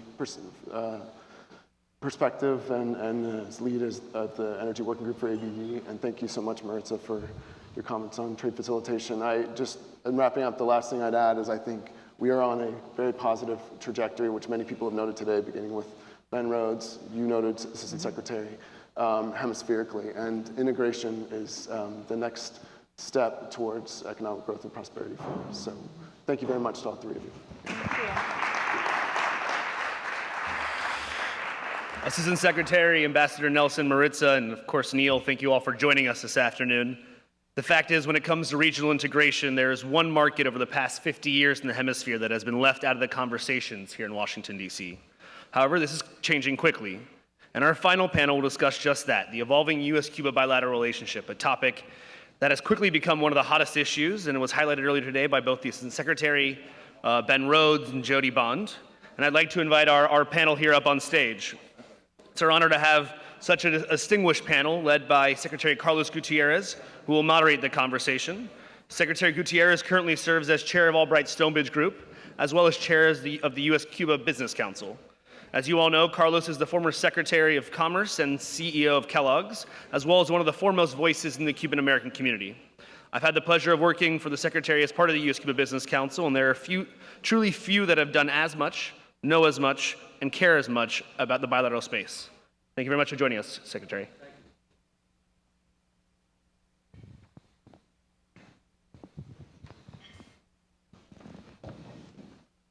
Thank you. And I want to thank AACCLA and the Chamber of Commerce, as always, for being on the forefront of hemisphere issues and discussions such as this one. Chinese like to say, may you live in interesting times. I think we're living through an interesting election, an interesting campaign. I'm not sure he had this much interest in mind when he talked about that, or whoever did. But, you know, whoever is elected, he or she will have to continue to increase the level of involvement in the hemisphere. There's more going on. There's too much going on to ignore. And yes, there are issues around the world, but boy, we have a lot to focus on and to think about when it comes to the hemisphere. One area in the hemisphere which is front and center for foreign policy is Cuba. And in many ways, it's not just the relationship with Cuba, but also what Cuba represents for the rest of the hemisphere. I was thrilled when Jody Bond asked me to chair the U.S.-Cuba Business Council. For me, it was like probably the best job I've had in a long time, or maybe ever. So I became the first chair of the U.S.-Cuba Business Council, which for me was an amazing thrill. This is a time of historic changes, a time when what is happening today is something that perhaps has never happened between U.S. and Cuba, but at least it hasn't happened in 58 years. So really, we're living history. We believe that commerce is the bridge that will bring the two countries together after so much separation. And we've seen it all over the world, that commerce is a force for good, and it'll help people on both sides of the Florida Straits. Many of you may know I was born in Havana, Cuba, left in 1960, and I grew up on a diet of hardline talk and hardline thinking. So when December 17, 2014, when President Obama and President Raul Castro announced the path to normalization, my initial reaction was to be a bit skeptical because it's not the first time we've tried it. After a while, it was clear that this was the real thing, that both sides really wanted to continue, and there have been plenty of potential excuses that could have derailed the process, but that has not happened. So I accepted an invitation to go down for the embassy opening. That was August 14, 2015. And for me, it was an amazing experience to go back to the country where I've thought about every single day of my life and have been totally immersed in learning and reading about the history. I felt very glad to be back. I noticed two things about Cuba. One is Cuba is changing. The economic model is changing. They're making space for private sector. It's not going fast enough for folks in this room or for the business sector, but it's moving. It's a very cautious process. It is step by step, but there's no question that it's moving very much in the right direction. The second thing that I would say that was very evident to me is that our sanctions hurt the average Cuban, and they hurt the average Cuban badly. And I can't tell you how many people would just walk up to me and say, please, you know, give us a hand. So those were my two takeaways. I'll tell you, I've been back 10 times since that day, and I'm going back in a couple of weeks and can't wait to be there. I've tried to dedicate as much of my time to what for me is a very important issue, a very important cause. As chair of the U.S.-Cuba Business Council, I've seen and lived the role of the chamber in these governments around the hemisphere. It gives us a unique window into U.S. regulations, Cuban regulations, what investments are taking place, government officials. It just opens up a horizon that was not available to us before. So again, I thank the chamber and I thank Jody for her leadership on the council. Important to note, we are the official counterpart of the Cuban Chamber of Commerce, and we are seen and recognized as the official conduit to the private sector, excluding obviously the government and the official means. So it's a pleasure to be here. It's a pleasure to be talking about my favorite subject with people who are immersed in this as well and who understand it and who know it and who have played a role in this history. First of all, Congressman Tom Emmer, who was sworn in for his first term representing the 6th Congressional District of Minnesota in the House of Representatives in 2015, January 6, 2015. You have his full bio there. It's a fascinating read, so I will try to be brief. The congressman has been a leader in the topic of U.S.-Cuba relations. First term, he has taken this on and has really, really run with it. He sponsored more than a dozen pieces of legislation, including introducing the Cuba Trade Act of 2015. And we'll be able to hear from Congressman Emmer in a second. Next to the congressman, or sorry, next to me, is Howard Cass. He's Vice President of Regulatory Affairs for American Airlines. In this role, Howard oversees Americans' regulatory compliance, policy development, and international affairs, and works closely with regulatory authorities in Washington, D.C. and around the world. You may not know that we have commercial flights to Cuba today, but American has been flying, with American planes, been flying charter flights to Cuba for about 25 years. So someone who knows a bit about commerce with Cuba. Finally, we have Doug Kiesling, who serves as Kansas State Chairman for the U.S. Agricultural Coalition for Cuba, and is also the owner of Kiesling Farmers. A fifth-generation farmer operating a farm and growing wheat, corn, soybeans, sorghum, and livestock. I may have been your customer at one time. There are few that are more prepared to explain the importance and the opportunity to U.S. farmers and growers that is the Cuban market. So I'd like to start with a question for the three of you, if I may, and I'll just ask if we can keep the answers brief because we have a lot of questions, I have a lot of questions, and the audience may have some. I'll just start by asking each of you to give just a sense of your history in the U.S.-Cuba relations. And unlike me, none of you were born into this issue, so how do you see it? And where do you see U.S.-Cuba relations going? Congressman, start with you. Well, thank you. First, for having me here, joining you distinguished folks on the stage. And then thank you to all of you for being part of this. I think I'll start it this way. I think most people, when they meet a guy from Minnesota, say, what is a guy from Minnesota doing involved with U.S.-Cuban relations? Especially a guy from Minnesota's 6th Congressional District, who, as you heard, got sworn into office back in January of 2015.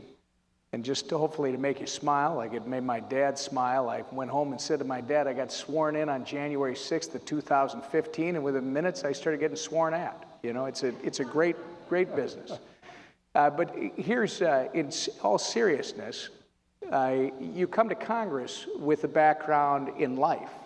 You don't have a background in Congress. And they put you on the Foreign Affairs Committee as one of your first assignments, and it's wonderful. It's like taking you back to the days in college. You're going to study international relations and relationships, and you're going to understand, once again, where we've been, where we are, and hopefully be involved in where we're going.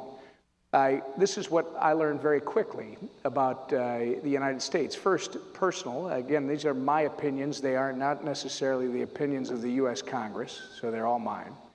I think that we as a country we haven't focused like we should maybe on our own neighborhood. We spend a lot of time focusing on the other side of the Atlantic, the other side of the Pacific. We haven't spent the same amount of time, in my humble opinion, focusing on our neighbors in our own Western Hemisphere. And we've got a lot of work to do. And Cuba, to me, is one of the more important pieces of that Western Hemisphere puzzle. I come from a state of Minnesota that still is home to 18 Fortune 500 companies. The two primary drivers of our private economy are agriculture and manufacturing. Our state is all about trade. So when I came to Congress, the first thing I got involved in was trade, and it's what led me to this, looking at the Western Hemisphere, looking at our relationships with Canada for Minnesota. Our top trading partners are Canada, Mexico. How do we grow that? And then looking at Cuba and how do we get here? And being a Republican, I think this is a little unique. As we were joking before I came in, I have some colleagues who are on the wrong side of history. If you think about this, we created an embargo to do two things primarily. One was stated and one was implied. It might have been stated, but it's not written anywhere that I found. First off, it was to undermine the Castro regime. It was to put the Cuban people back in charge of their own destiny, let them self-determine again. The second one that wasn't written down that I know of was to stop the spread of communism. How did this great policy work? Well, first, it did just the opposite when it came to the Cuban people and the Castros. I think it was John Paul II who said first, an embargo actually harms the people you're trying to help the most. And that's exactly what's happened with the embargo that's been there now for 55, going on 56 years. It has actually empowered the Castros at the expense of the citizens. And what did it do with respect to the spread of communism? It drove Cuba right into the arms of the Soviet Union at the time. So here we are. I'm a new member of Congress, about to have a discussion with these folks, and I came in looking at this and asking, well, I thought the definition of insanity was doing the same thing over and over and over and expecting different results. We have a change in leadership that's going to take place in Cuba. 2018, Raul Castro will step down. There will be a transfer of leadership. My neoconservative friends in the U.S. Congress, typically on the right side of the aisle, will say to you, well, they already know who the next in line is going to be, handpicked by the Castros. It's all done. If you've studied the history of Cuba, a country, a small island, now it's about 11 million people, 90 miles off our Florida coast. Cuba, since it gained its independence at the end of the 19th century, has never had a peaceful transition of power. And in fact, it has always, in history, had a more brutal dictator than the last, more brutal and self-interested. Why is it that we should assume there's going to be a peaceful transfer of power this time? And I don't mean to send the red flags up. I'm just saying that as the United States goes to set policy for the next generation, for the next decade, shouldn't we be asking ourselves about the policy we've had for 55 to 56 years at a time of change that hasn't happened in the last 50, 60 plus years? Do we really want to have an embargo that it could potentially drive Cuba somewhere else? As the new ambassador, as soon-to-be ambassador, Jeffrey De Laurentiis said to me when we were down there in February, when I tried to play the devil's advocate, look, everybody is upside down. China's having problems with its economy. Venezuela doesn't have an economy. Brazil has problems. You look all around the world, people have problems. If the United States isn't here, they don't have the financial ability to fill this gap. And he looked at me and he said, it's simply too good an opportunity. If the United States is not involved in Cuba, someone else will fill the vacuum. So from an economic standpoint, and even more importantly to me, if my side of the aisle truly is about national security, from a national security standpoint, we need to not only take the relationship that has begun, but build on the relationship. Because Cuba, like the rest of the Western Hemisphere, is incredibly important to our safety. And I think if we're talking about Cuba as part of the formula, The formula is about safety, security, and prosperity in the Western Hemisphere. And I think it starts with this policy of Cuba, but it doesn't end there. I mean, it's all of us involved in the Western Hemisphere. How do we build upon that? And then, obviously, from a political standpoint, we have two, and I want to make this clear, and I'll turn it over to somebody else. Am I saying we should forget about the human rights abuses? Absolutely not. Am I saying that we should forget about the outstanding issues when we had this transfer of power and the not only Cuban people that have suffered, but also the Cuban-American patriots, some 2 million of whom live in the United States? Should we just forget about those? Absolutely not. But again, I take the position with some of my friends in the House who are on the other side of this issue. It's time to do something different. What we've been doing has not been working. And we need to think about what the 21st century is going to look like in the Western Hemisphere. It's not just about having an economic relationship. It's about being safe and secure in our country and making sure that others in the Western Hemisphere and hopefully around the globe can be safe and secure in their countries, and we can all enjoy some prosperity. So I'm excited about being here today. I'm hoping there will be questions about what has happened with respect to the pieces of legislation. Where do you think this thing is going? Is there a chance to do something yet in this Congress? Or what is the future? And I'm looking forward to the discussion. Again, thank you for having me. Thank you.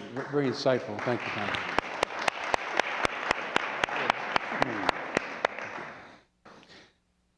Howard, would you like to? Sure. Thank you, Carlos. First, I want to say thank you to the Chamber for hosting this event. We are at American Airlines are members of the U.S.-Cuba Business Council and big supporters of it, and that group has done a great job at helping to foster change and the evolution of U.S.-Cuba relations. I'm really honored to be here today, in part because as Carlos noted, I'm not Cuban. I'm not Cuban-American. Other than a single uncle living in South Florida, I don't even have family ties in South Florida. En mi español es muy poquito. But American Airlines is the largest U.S. carrier to Latin America, has been for some time.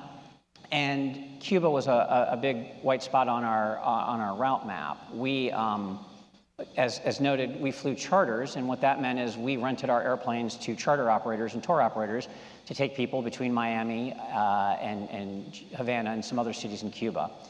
But when the announcement was made in December of 2014, we realized that this was a big opportunity to not only further U.S.-Cuba relations and make a lot of changes and end the embargo, which is something we do believe in, but also for American who has a lot of Cuban-American employees to make some progress and get into Cuba and really help be an enabler of opening things up. And over the past year, we applaud the Obama administration for where they have made progress. So some of the key areas that you have to have in order to have commerce flow and have goods from Minnesota flowing freely to Cuba is you have to have aviation, you have to have communications, and you have to have banking, right? And in the Obama administration deserves a lot of credit. Obviously, we wanted to get the aviation stuff done first.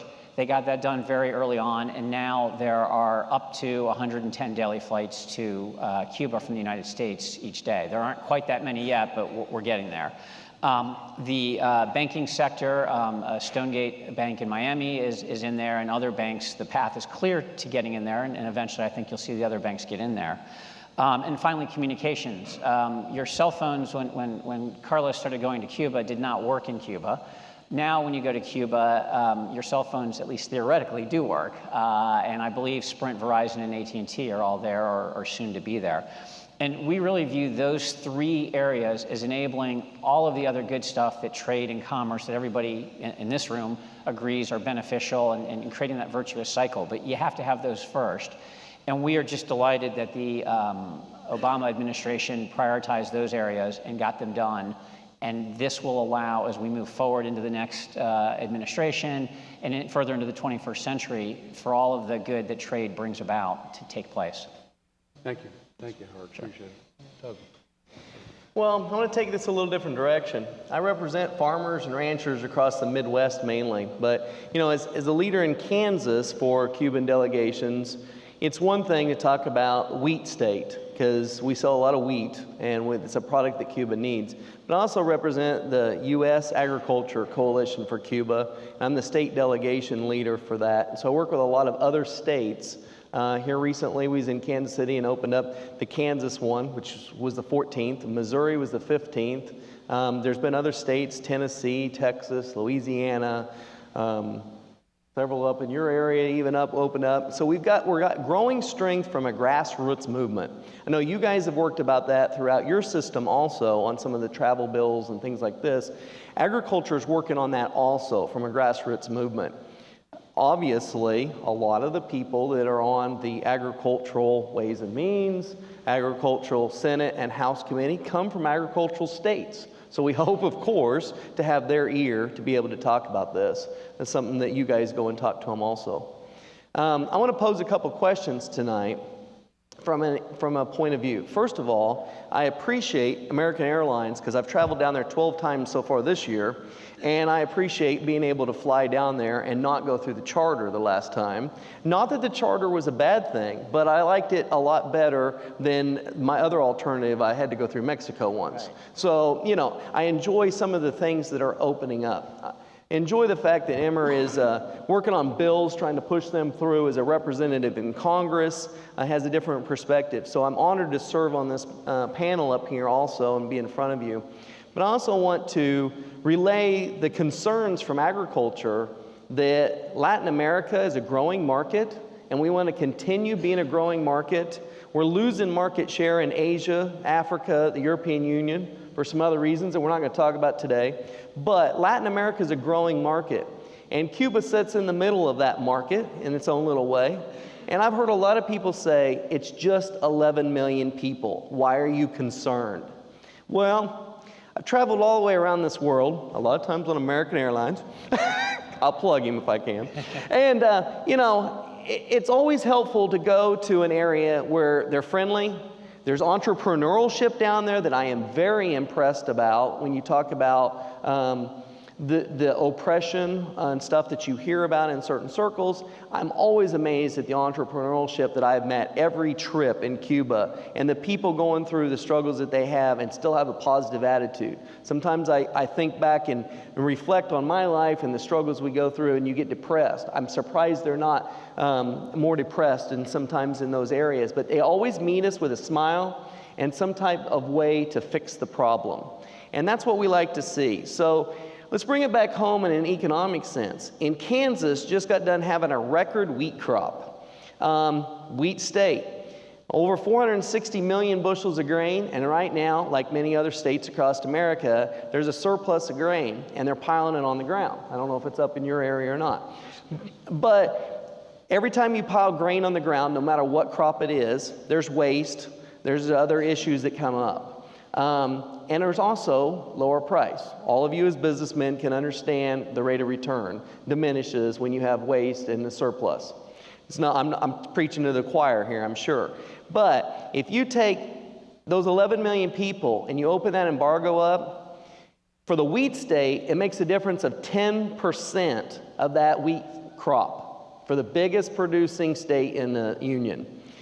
A lot of economists will give you different numbers, but even if it changes it by 50 cents, which I think is conservative, and right now it's $2.75, you can see what percentage that changes on a market-based economy for us. So sometimes when you hear the thing that we're hurting the Cuban people because of this embargo, or if they turn it around on you and say, we're going to keep it because we want to hurt the regime, turn it around on them and say, what are we doing to fellow Americans?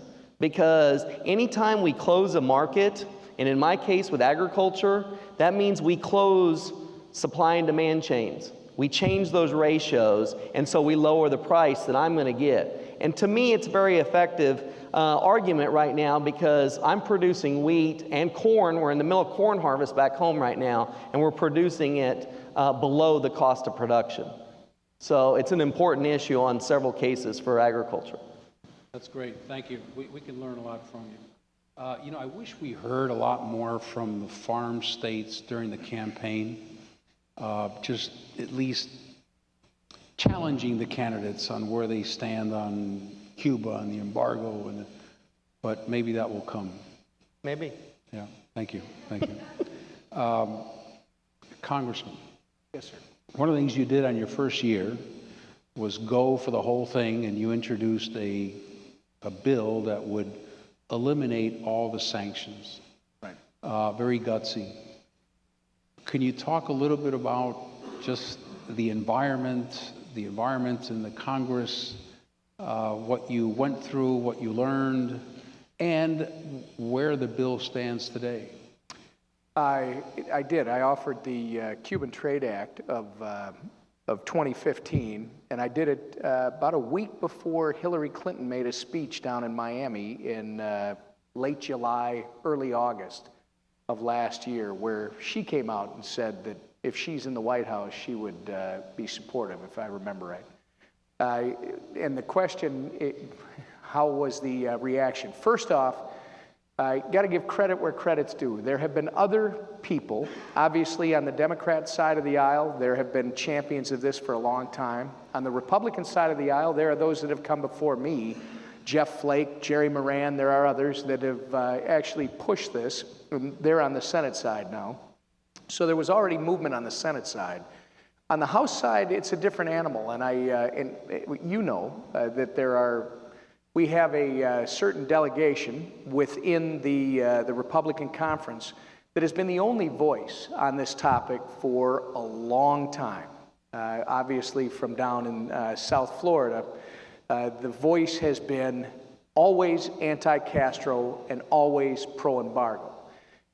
Something's been changing, though, over the last decade, as it's been explained to me, and I've had occasion to visit Miami in particular and meet with the business community down there.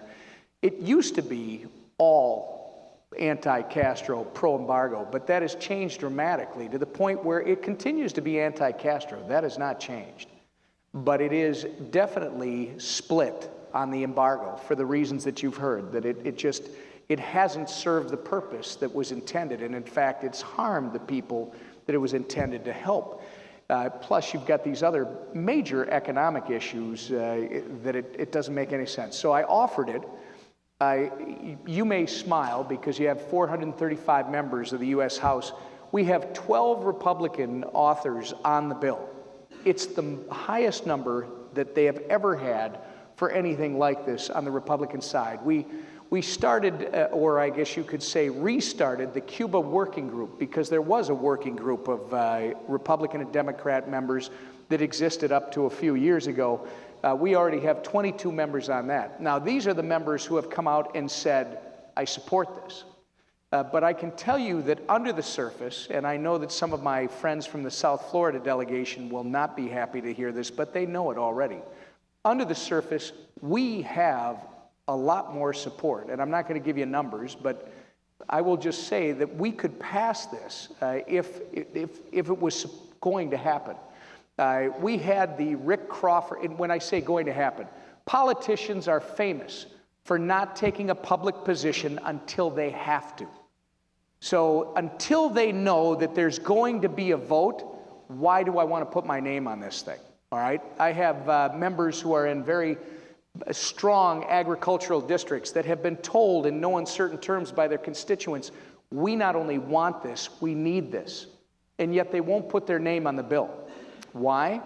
Well, if there's not going to be a vote this year, but as I try to explain to groups like this, and I think you got some of the encouragement, the call to action just a second ago, we need your help making it clear to them, not only do we want to know that you support it, we need your name on the bill, because the more of you that put your name on the bill, that's how you get it to the floor.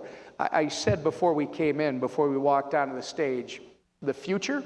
There are some right now. By the way, I'll finish the story and then do this. So we had the Rick Crawford Agricultural Financing Amendment, which, by the way, they've already passed about half a dozen of these over on the Senate side. So, contrary to popular belief, the support is already there in the Senate. So on the House side, we had two that were teed up, but I think it was early September, I want to say. It all runs together to me now. But early September, we had the Rick Crawford bill to allow agricultural financing, among other things. And we had Mark Sanford's bill to lift the travel embargo on the House side. I will add, I believe that you should just lift the whole thing, because if you're talking about lifting any one piece of it, you're already there. You're kidding yourself if you think this is going to make any difference. You're already there. But anyway, we had these two lined up. The votes were there to pass the Crawford bill for sure. The travel, lifting the travel ban, the Sanford bill, likely would have passed after the members who have been reluctant to put their name out voted to pass the Crawford bill. How do I know that it was going to pass? One, we counted the votes, so we do know. Two, the opposition became about as active as they have been since this started. They had kind of a smug, that's not going to happen, you're never going to get that done, the pat on the head, until these two bills were coming to the floor, and then it was an all-out press. And the night before we would have voted on it, Rick Crawford agreed to pull his bill, maybe it was an amendment to the bill, I can't remember, but the language, because one of the chief opponents, Mario Diaz-Balart, speaking for himself and I imagine for others, because there's a group that he represents, said that he's willing to sit down and work with Rick on the details to do something that can get done. What does that tell me? It tells me that those that have been adamantly opposed understand that this is not about if it's going to happen, it's when it's going to happen, and they're trying to control that, which I'll wrap it up with this. So there's a group that think that we can still get something done before the end of the year because you've got the success in the Senate. I'm not so confident about that. I think that this will be the one last thing that they control. And they have to, they being the opponents of this, they have to prepare not only themselves, but those that they talk with that support them, that this is going to be happening probably in the 115th Congress, the next Congress. And I would imagine you will see it start to move quickly once we have a change in administrations and a new Congress come in. Don't make any mistake about this. It's going to require all of you. It's going to require the people that you represent calling the representatives and telling them, I don't want to hear that you support it. I want to see your name on these proposals. It's time for a lot of different reasons. And the bill today is in committee. It's still alive, and it's still... Oh, no, it's alive. That's great. And so are all the pieces. The pieces are all alive, and they're in different places. The Crawford proposal could still be part of one of these mini buses, as Paul Ryan is calling them. Yeah. It's amazing the language you get in Washington. An omnibus becomes a minibus. But it could still be part of that. So could the Sanford proposal, and there are a couple of others that could find their way in. Again, you know, it's you've negotiated things. People in this room have negotiated things. We have a side of this argument that is they're struggling with it. They're struggling with coming to grips with the fact this is going to happen. They are losing control of this. I think we have to respect them, and we have to work with them while they get through this. But it can't be much longer. It has to happen in the next Congress. And in the unlikely event that we could get something before the end of the year, I'm all for it. But again, it's going to take a lot of help. That's great. That's wonderful. Thank you. Thank you. And I have a question on the Crawford bill in a second. So we'll, Howard, so at the heart of the president's engagement strategy is the idea of connectivity. You've been connecting flights for 25 years. What do you see as the impact of regularly scheduled flights between the two countries? I think sometimes we just see it very linear. A plane goes down, a plane comes back. But the ripple effect of that commercial travel, what have you been able to observe? Yeah, so it's really unprecedented, right? Cuba is the only country where we didn't have any kind of air service at all. I mean, we had the charters, but the charters are very different. So for my colleagues here on the panel flying from Minneapolis or Kansas City, we could take you to Miami, and then you and your bag, you'd have to go reclaim your bag, go back upstairs at the Miami airport, recheck in on a charter, recheck your bag, pay bag fees, go through security, and then you would get on a 45-minute flight that was operated by American Airlines, but was all of the passenger manifest and all the details were handled by these tour operators, and they did a fine job, but it was very hard, right? So that was a disincentive to travel, because unless you lived in Miami, it was really difficult. You couldn't make a typical connection.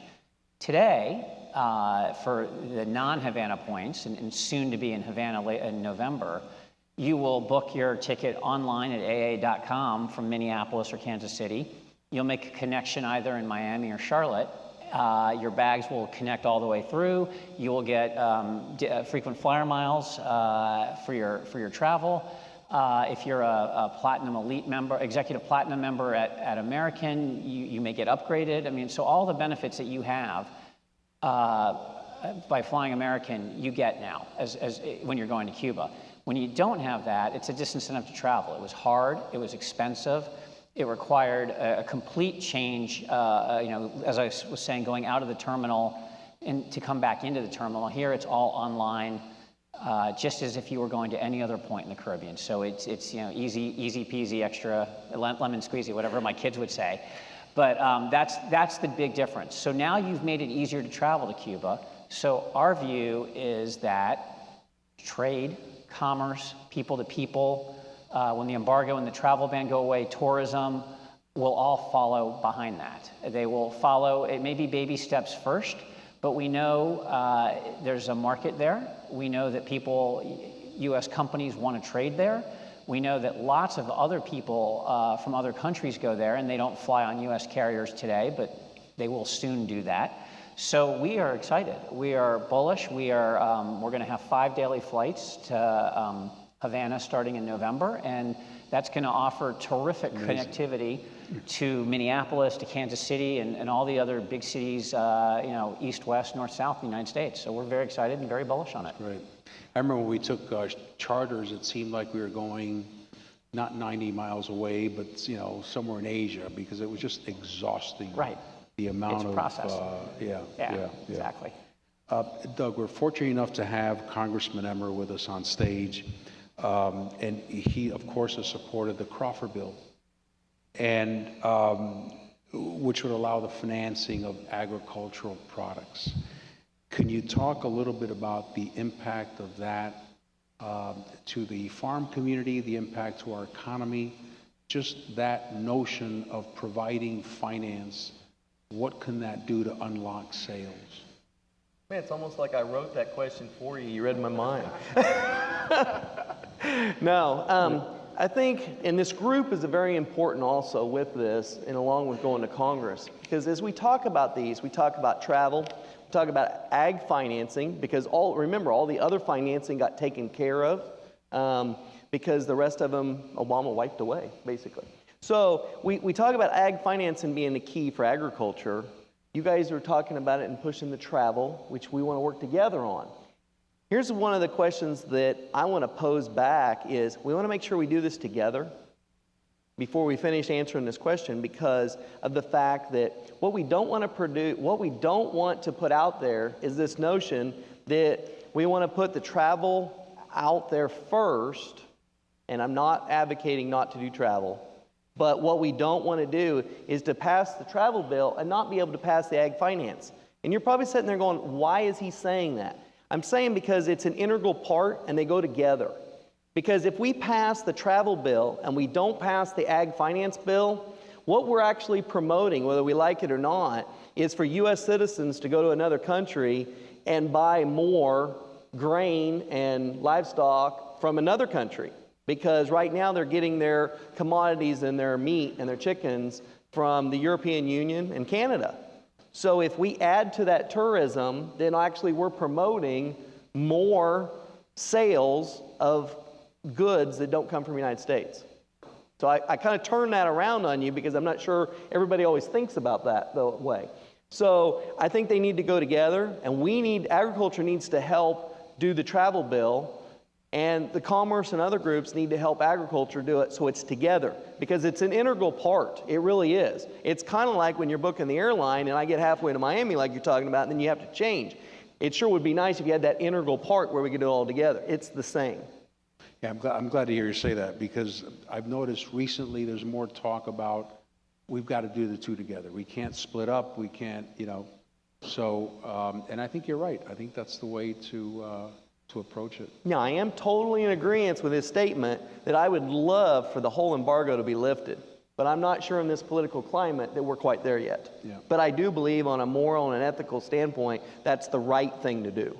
Yeah, totally agree. Totally agree. So on that point, before I get to the embargo, I have a mathematical question to ask you,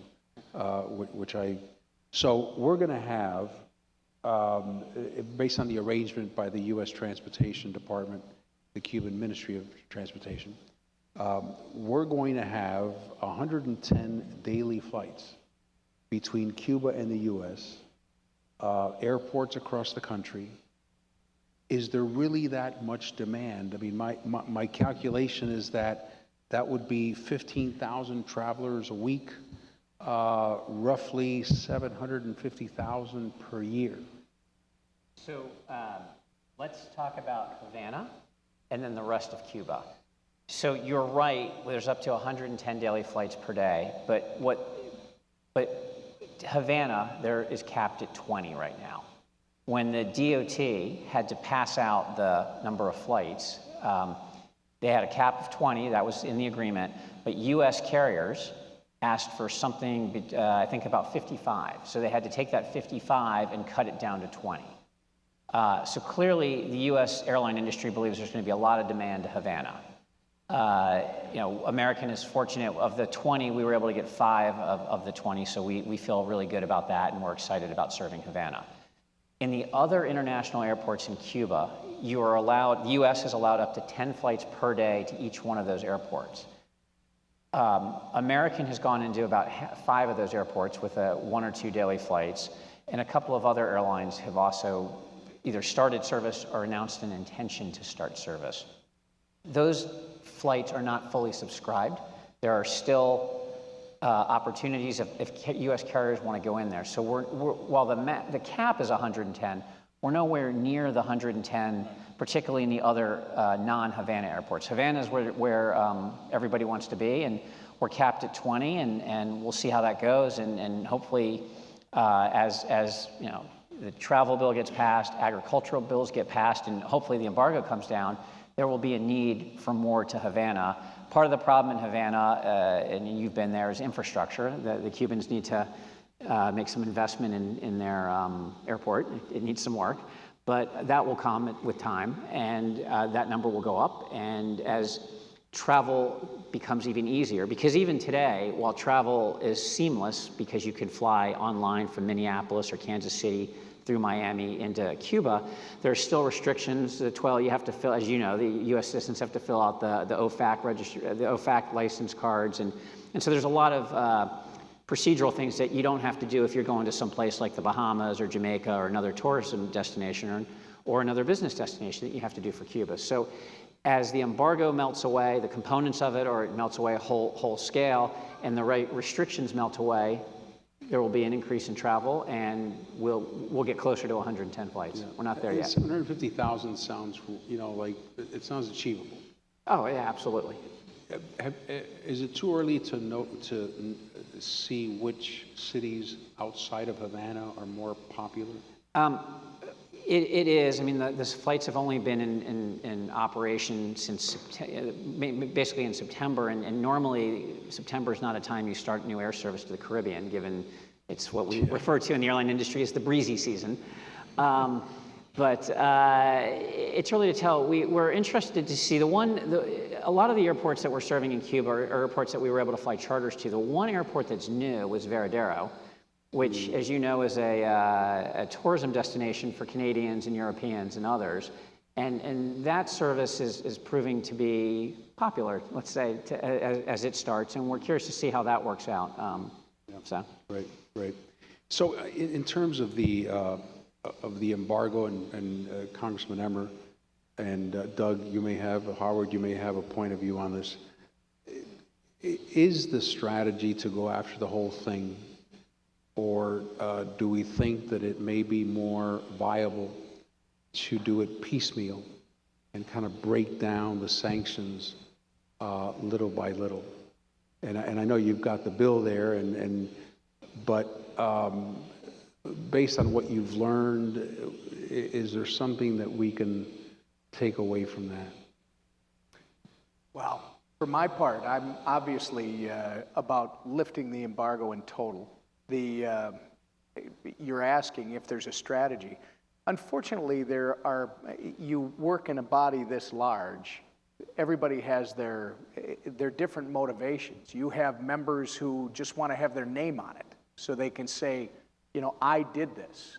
And you can figure out who these people are. From my standpoint, again, I think if you acknowledge that any piece of it should be removed, you've in effect acknowledged that the entire thing is a failure and it's not appropriate. It's easier, again, for politicians. You know, it's like water. Water will find the path of least resistance, and it will always find a way to get there. Politicians are no different. They will find the easiest way, the least critical way for them to get to where they need to be. On this one, if we're going to pass the entire embargo, we have to all, if we're going to pass the bill to lift the entire embargo, we have to all be together. Obviously, if we're working in factions, it's more likely that you're going to pass factions or pieces. If we are working together, if the business community and those that are interested in this topic all sit down and say, you know what, this is enough. I'm not going to let the politicians do their own, you know, this is going to be what I want for my legacy or whatever it is. The right thing to do is to lift the embargo, which, by the way, is not the magic bullet. You know, Doug says that the Obama administration is taking care of the financial issues. People in this room know that's not true. There are things that still are not able to do. Are we getting there? I mean, the Obama administration is trying to create momentum that can't be reversed. And I think that has, in fact, happened for moral and ethical reasons, even more so. It's brought attention to this issue, and the majority of the country is sitting back saying, why do we have this? I live in the United States of America, which is supposed to be one of the most free countries on the face of this planet, if not the most free. You and I, right now, if we wanted to, crazy as it may sound, we can fly to North Korea. We can visit North Korea. We can go anywhere on the globe, but for some reason my government tells me I can't go to Cuba. At least the law says that, right? Now they've loosened it so you can go. It's time, but it's going to take the momentum from out here. It's going to take everybody being unified, not me. This is why. I mean, I believe the embargo can be lifted in total if the community is unified with its message and does not say, I'm willing to take one or two things as opposed to the whole loaf. I mean, it's really calling out my colleagues and saying to them, you know, have a little courage. This is the right thing to do. You do the right thing for the right reasons. The rest will take care of itself.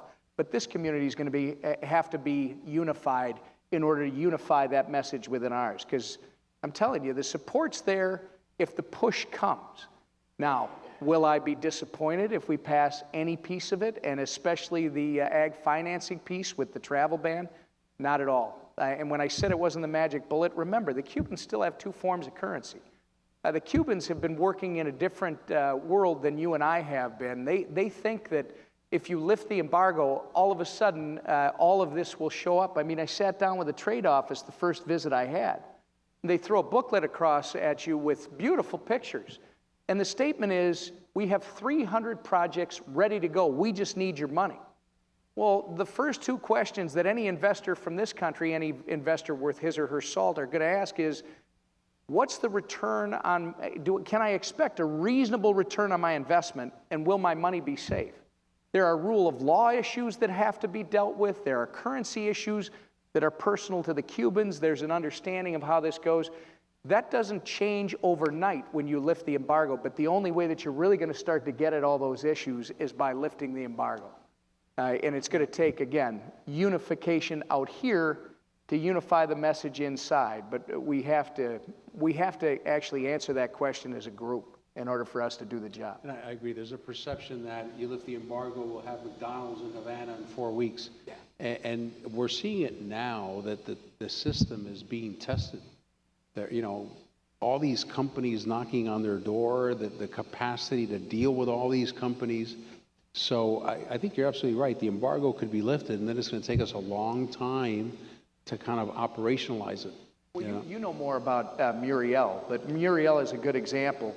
They built this billion-dollar port that it's really forward-thinking and it's smart, but they built this port and they've got an economic development zone that their original agreement was going to be they own the majority of whatever. You can build whatever fixtures you want, but the arrangement you're going to have with the Cuban government is I think it was 40-60 or something, and that's quickly changing. In fact, I think there was an Alabama company, I didn't go back and look, tractor manufacturer or something, that now it's 49-51, or it's much closer. So, by the way, a great story that you might have been with me when we heard it from the State Department, when the president took his whole entourage down to Cuba.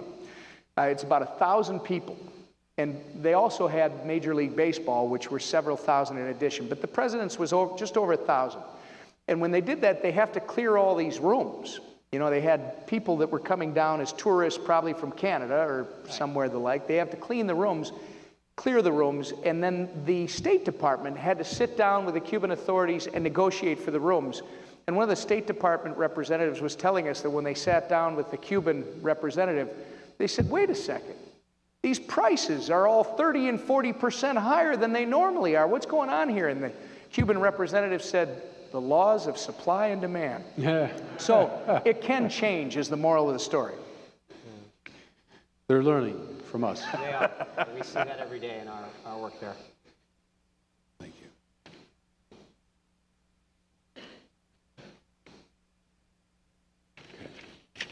I think you've got a vote coming up, and you mean we might actually be able to get something done over at the? Yeah, if you can, if you're, there's a Cuba vote. We'll maybe before, if you need to leave, Congressman, please. I think if they're sending me the message, they must have called the vote. So. Okay, I want to thank one of the great leaders behind the Cuba effort, Congressman. Thank you for being with us. Thank you very much.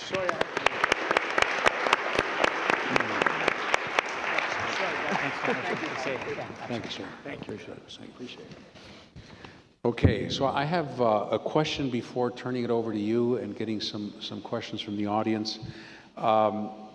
We've all been watching this election cycle, and what is your sense of, you know, regardless of where it ends up, what could the impact be on Cuba policy? If I can go first, go ahead. All right. Look, as I said earlier, the Obama administration has done a tremendous job of laying down sort of the enabling industries that any other industry coming behind needs, right? Travel, communication, and banking. More to be done in all of those areas, but that momentum that we need to push forward, to get laws changed in the United States, to get the Cubans to understand that the changes being made in the United States are permanent. They're not reversible subject to an election, has been a terrific strategy. It's working. I mean, we talked already about how it's going to be easy to fly. It is easier to fly to Cuba today. And I think the Cubans are realizing that, right? So we see issues every day with passport issues that the Cubans have because they have somewhat of a unique passport system, depending on when you, if you're Cuban, when you left, and stuff like that. And we're working through those issues. Now, the Cubans haven't made changes to their laws necessarily to get things to a simple, less regulatory state that we'd like to see, but you can work with them, you can interact with them. There is some rigidity in the system, as everyone sort of alluded to, but they understand the change. They understand the change is coming, and as we, as the United States, take steps to demonstrate to the Cubans the permanence of our policy change, not just because we have a Democratic administration, but because this is an American policy, bipartisan policy, which we're eventually going to wind up with. We're on that path.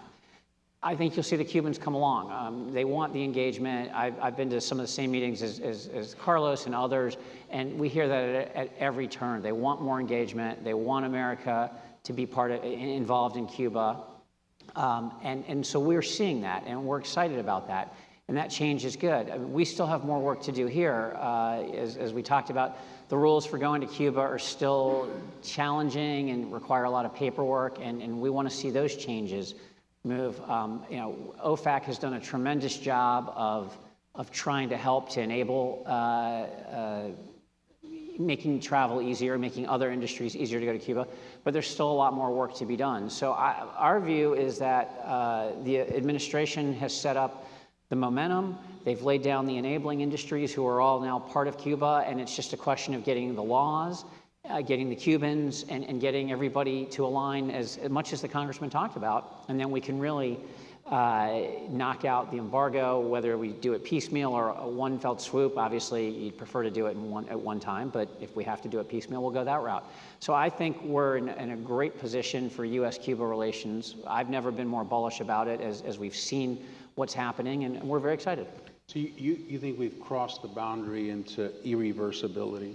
I do. I mean, sure, you know, the forces of darkness on this issue, I guess, could marshal, but it just feels more and more like people are excited about it. You know, we talk to people and they all want to go, and they understand that there's some business opportunities. And I think the congressman's absolutely right. We've been involved in some of the legislation, and we've heard about members of Congress who, you know, don't want to take a position until after the election, or don't want to come out in public and say it because of the politics of where their district or their state is. But I think, not everybody, but by and large, a large, hopefully a majority of members of Congress and the Senate are ready to say, yeah, it didn't work. Let's move on and let's move forward. That's great. Doug, you have a... I think the answer to that creates another question. Who's going to take control of the House and Senate? Because in our group, we have this discussion regularly. Are we moving the ball forward? And basically, all of our discussions are all roads lead to Congress. Because at this point, the administration currently has done about all they can do, and they've done a good job. It's hard for me to say that sometimes as a Republican. But anyway, it takes who's going to be in control of Congress, and let's see what the laws can get done. Or is some of this going to be like he talked about this year or next year after the election cycle, and how that goes forward? I want to follow up on the last question just a second, and that is the last trip I was down there, and we went down with several of us from Kansas, was talking to some flour millers down there with U.S. Wheat. We went to one of the mills that was a joint venture, and it was a joint venture with Mexico and Cuba, and it was with a customer that we sell a lot of wheat to in Mexico. So it was interesting to me because here's a customer that I've sat down with a lot in Mexico City, selling them wheat from the United States, and now I'm sitting across the table with him and a partner, and it was 51% Cuba, 49% the Mexican flour mill, ownership of the mill. And it was their new biggest mill. Beautiful facility, actually, upgraded. And he's saying to me after the meeting, we're buying French wheat. I don't want to buy French wheat. I want to buy U.S. wheat. What can we do? What can we as Mexican flour millers do to support this? And that's an interesting turn of events sometimes. So because they're saying they respect the United States quality, our reliability with shipping, our integrity on business deals, and they want that in Cuba. And they're a partner in one of the partnerships.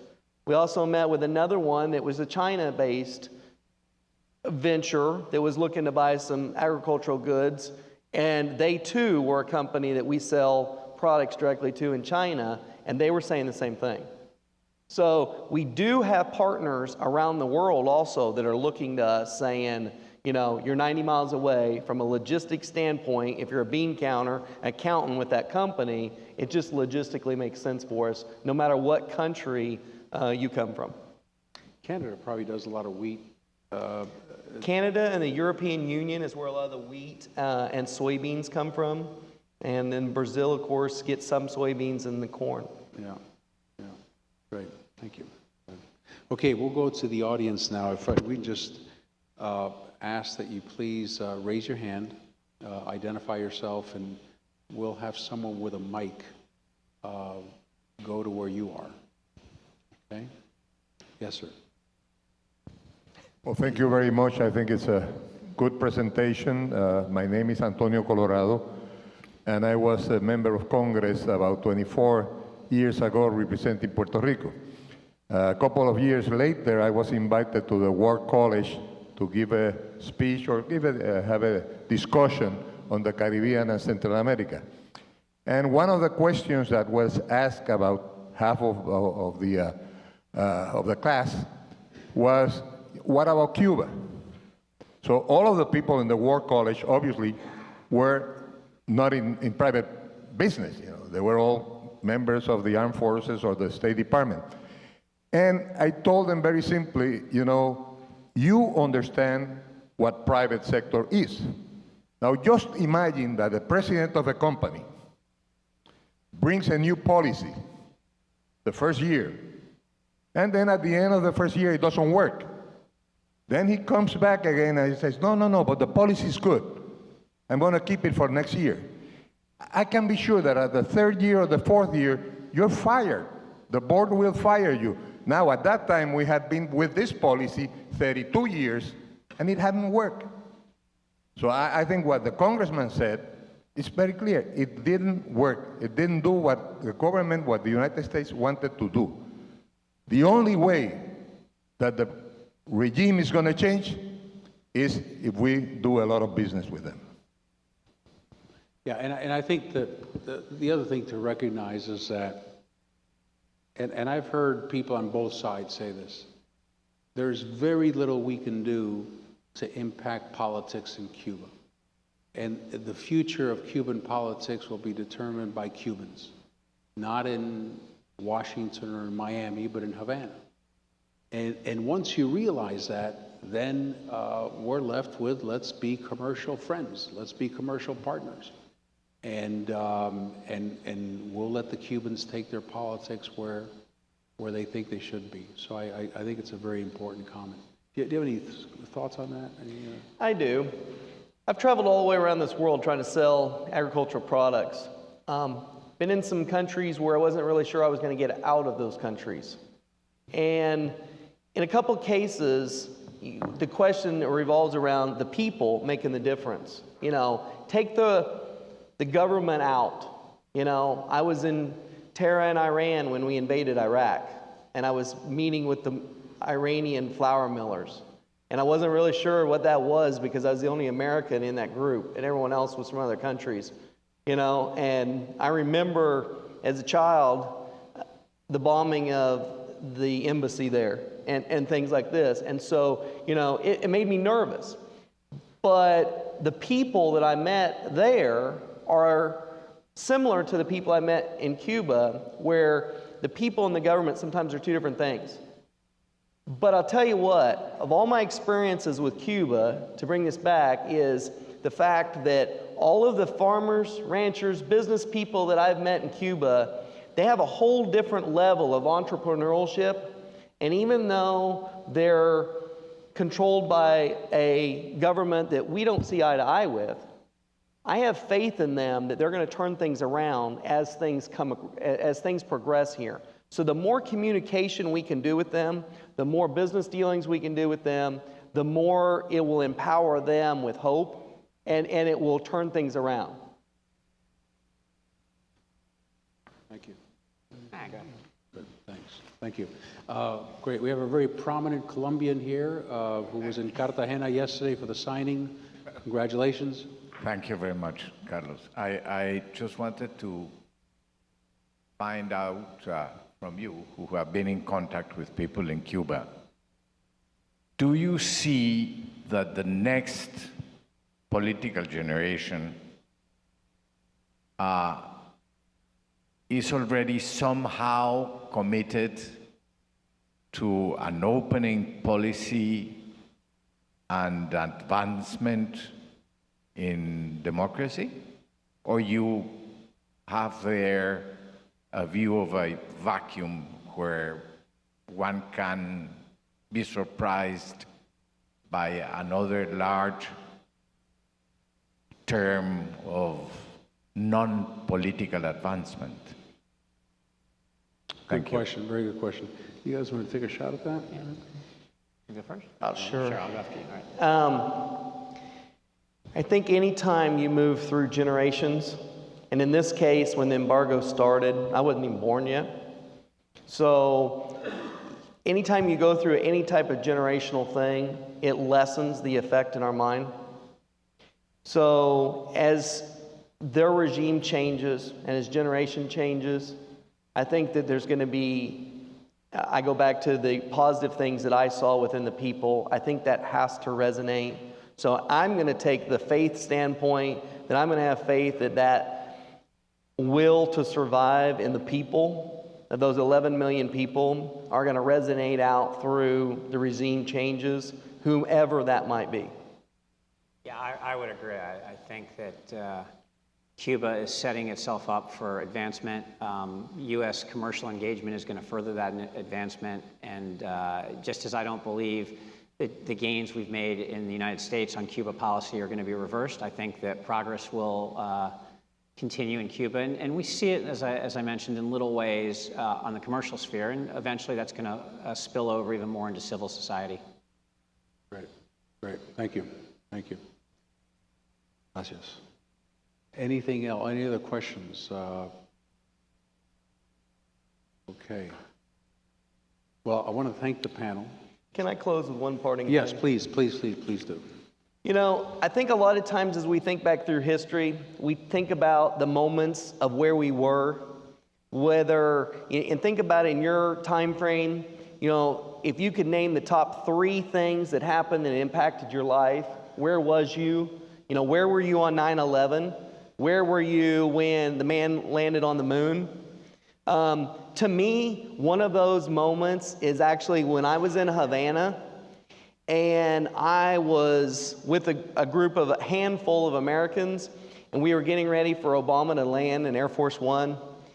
And we were in a large bar type tavern like this big, and there was a live band playing, bar was flowing to set the stage here.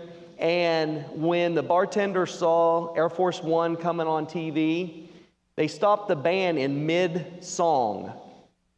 They shut the bar down, and everybody became dead silent, just like in this room.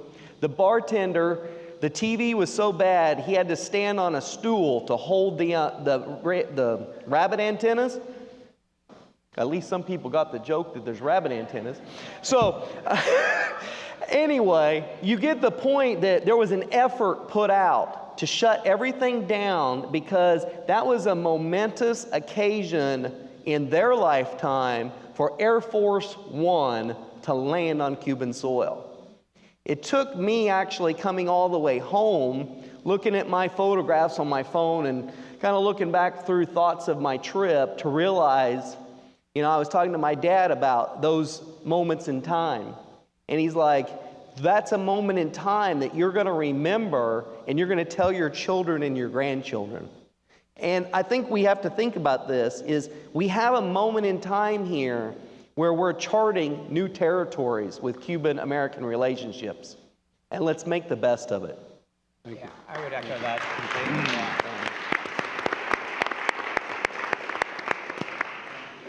Look, I don't know that I could say it more eloquently than Doug did, but I mean, it really is a moment in time. I wasn't born when the embargo was put in place, and you kind of grow up and you hear about it from time to time, and then when you become an adult and you start working and you start to think about it, you just go, what? Why? How do we change it? And it's really exciting to be part of all of you and lots of others in the chamber and working with the administration to bring about some real change. I mean, to the moment in time, I was in Cuba that week as well, and I just have so many memories, whether it was being at the baseball game or I brought my family down that week and they saw Havana and Cuba, and it just really is a moment in time, and we really do need to press forward and get all the changes that everyone talked about today done, and let's move forward. Yeah, just to go back to the question about the future, I don't think we really know, but it would be hard to imagine that the economic reforms wouldn't continue to evolve after a succession. And I think that's pretty much in the cards. But we should recognize that their vision is a one-party system with a mixed economy. And that would not be the only country in the world with which we do business with a one-party system. So, I think we shouldn't have a double standard, one for Cuba and one for the rest of the world.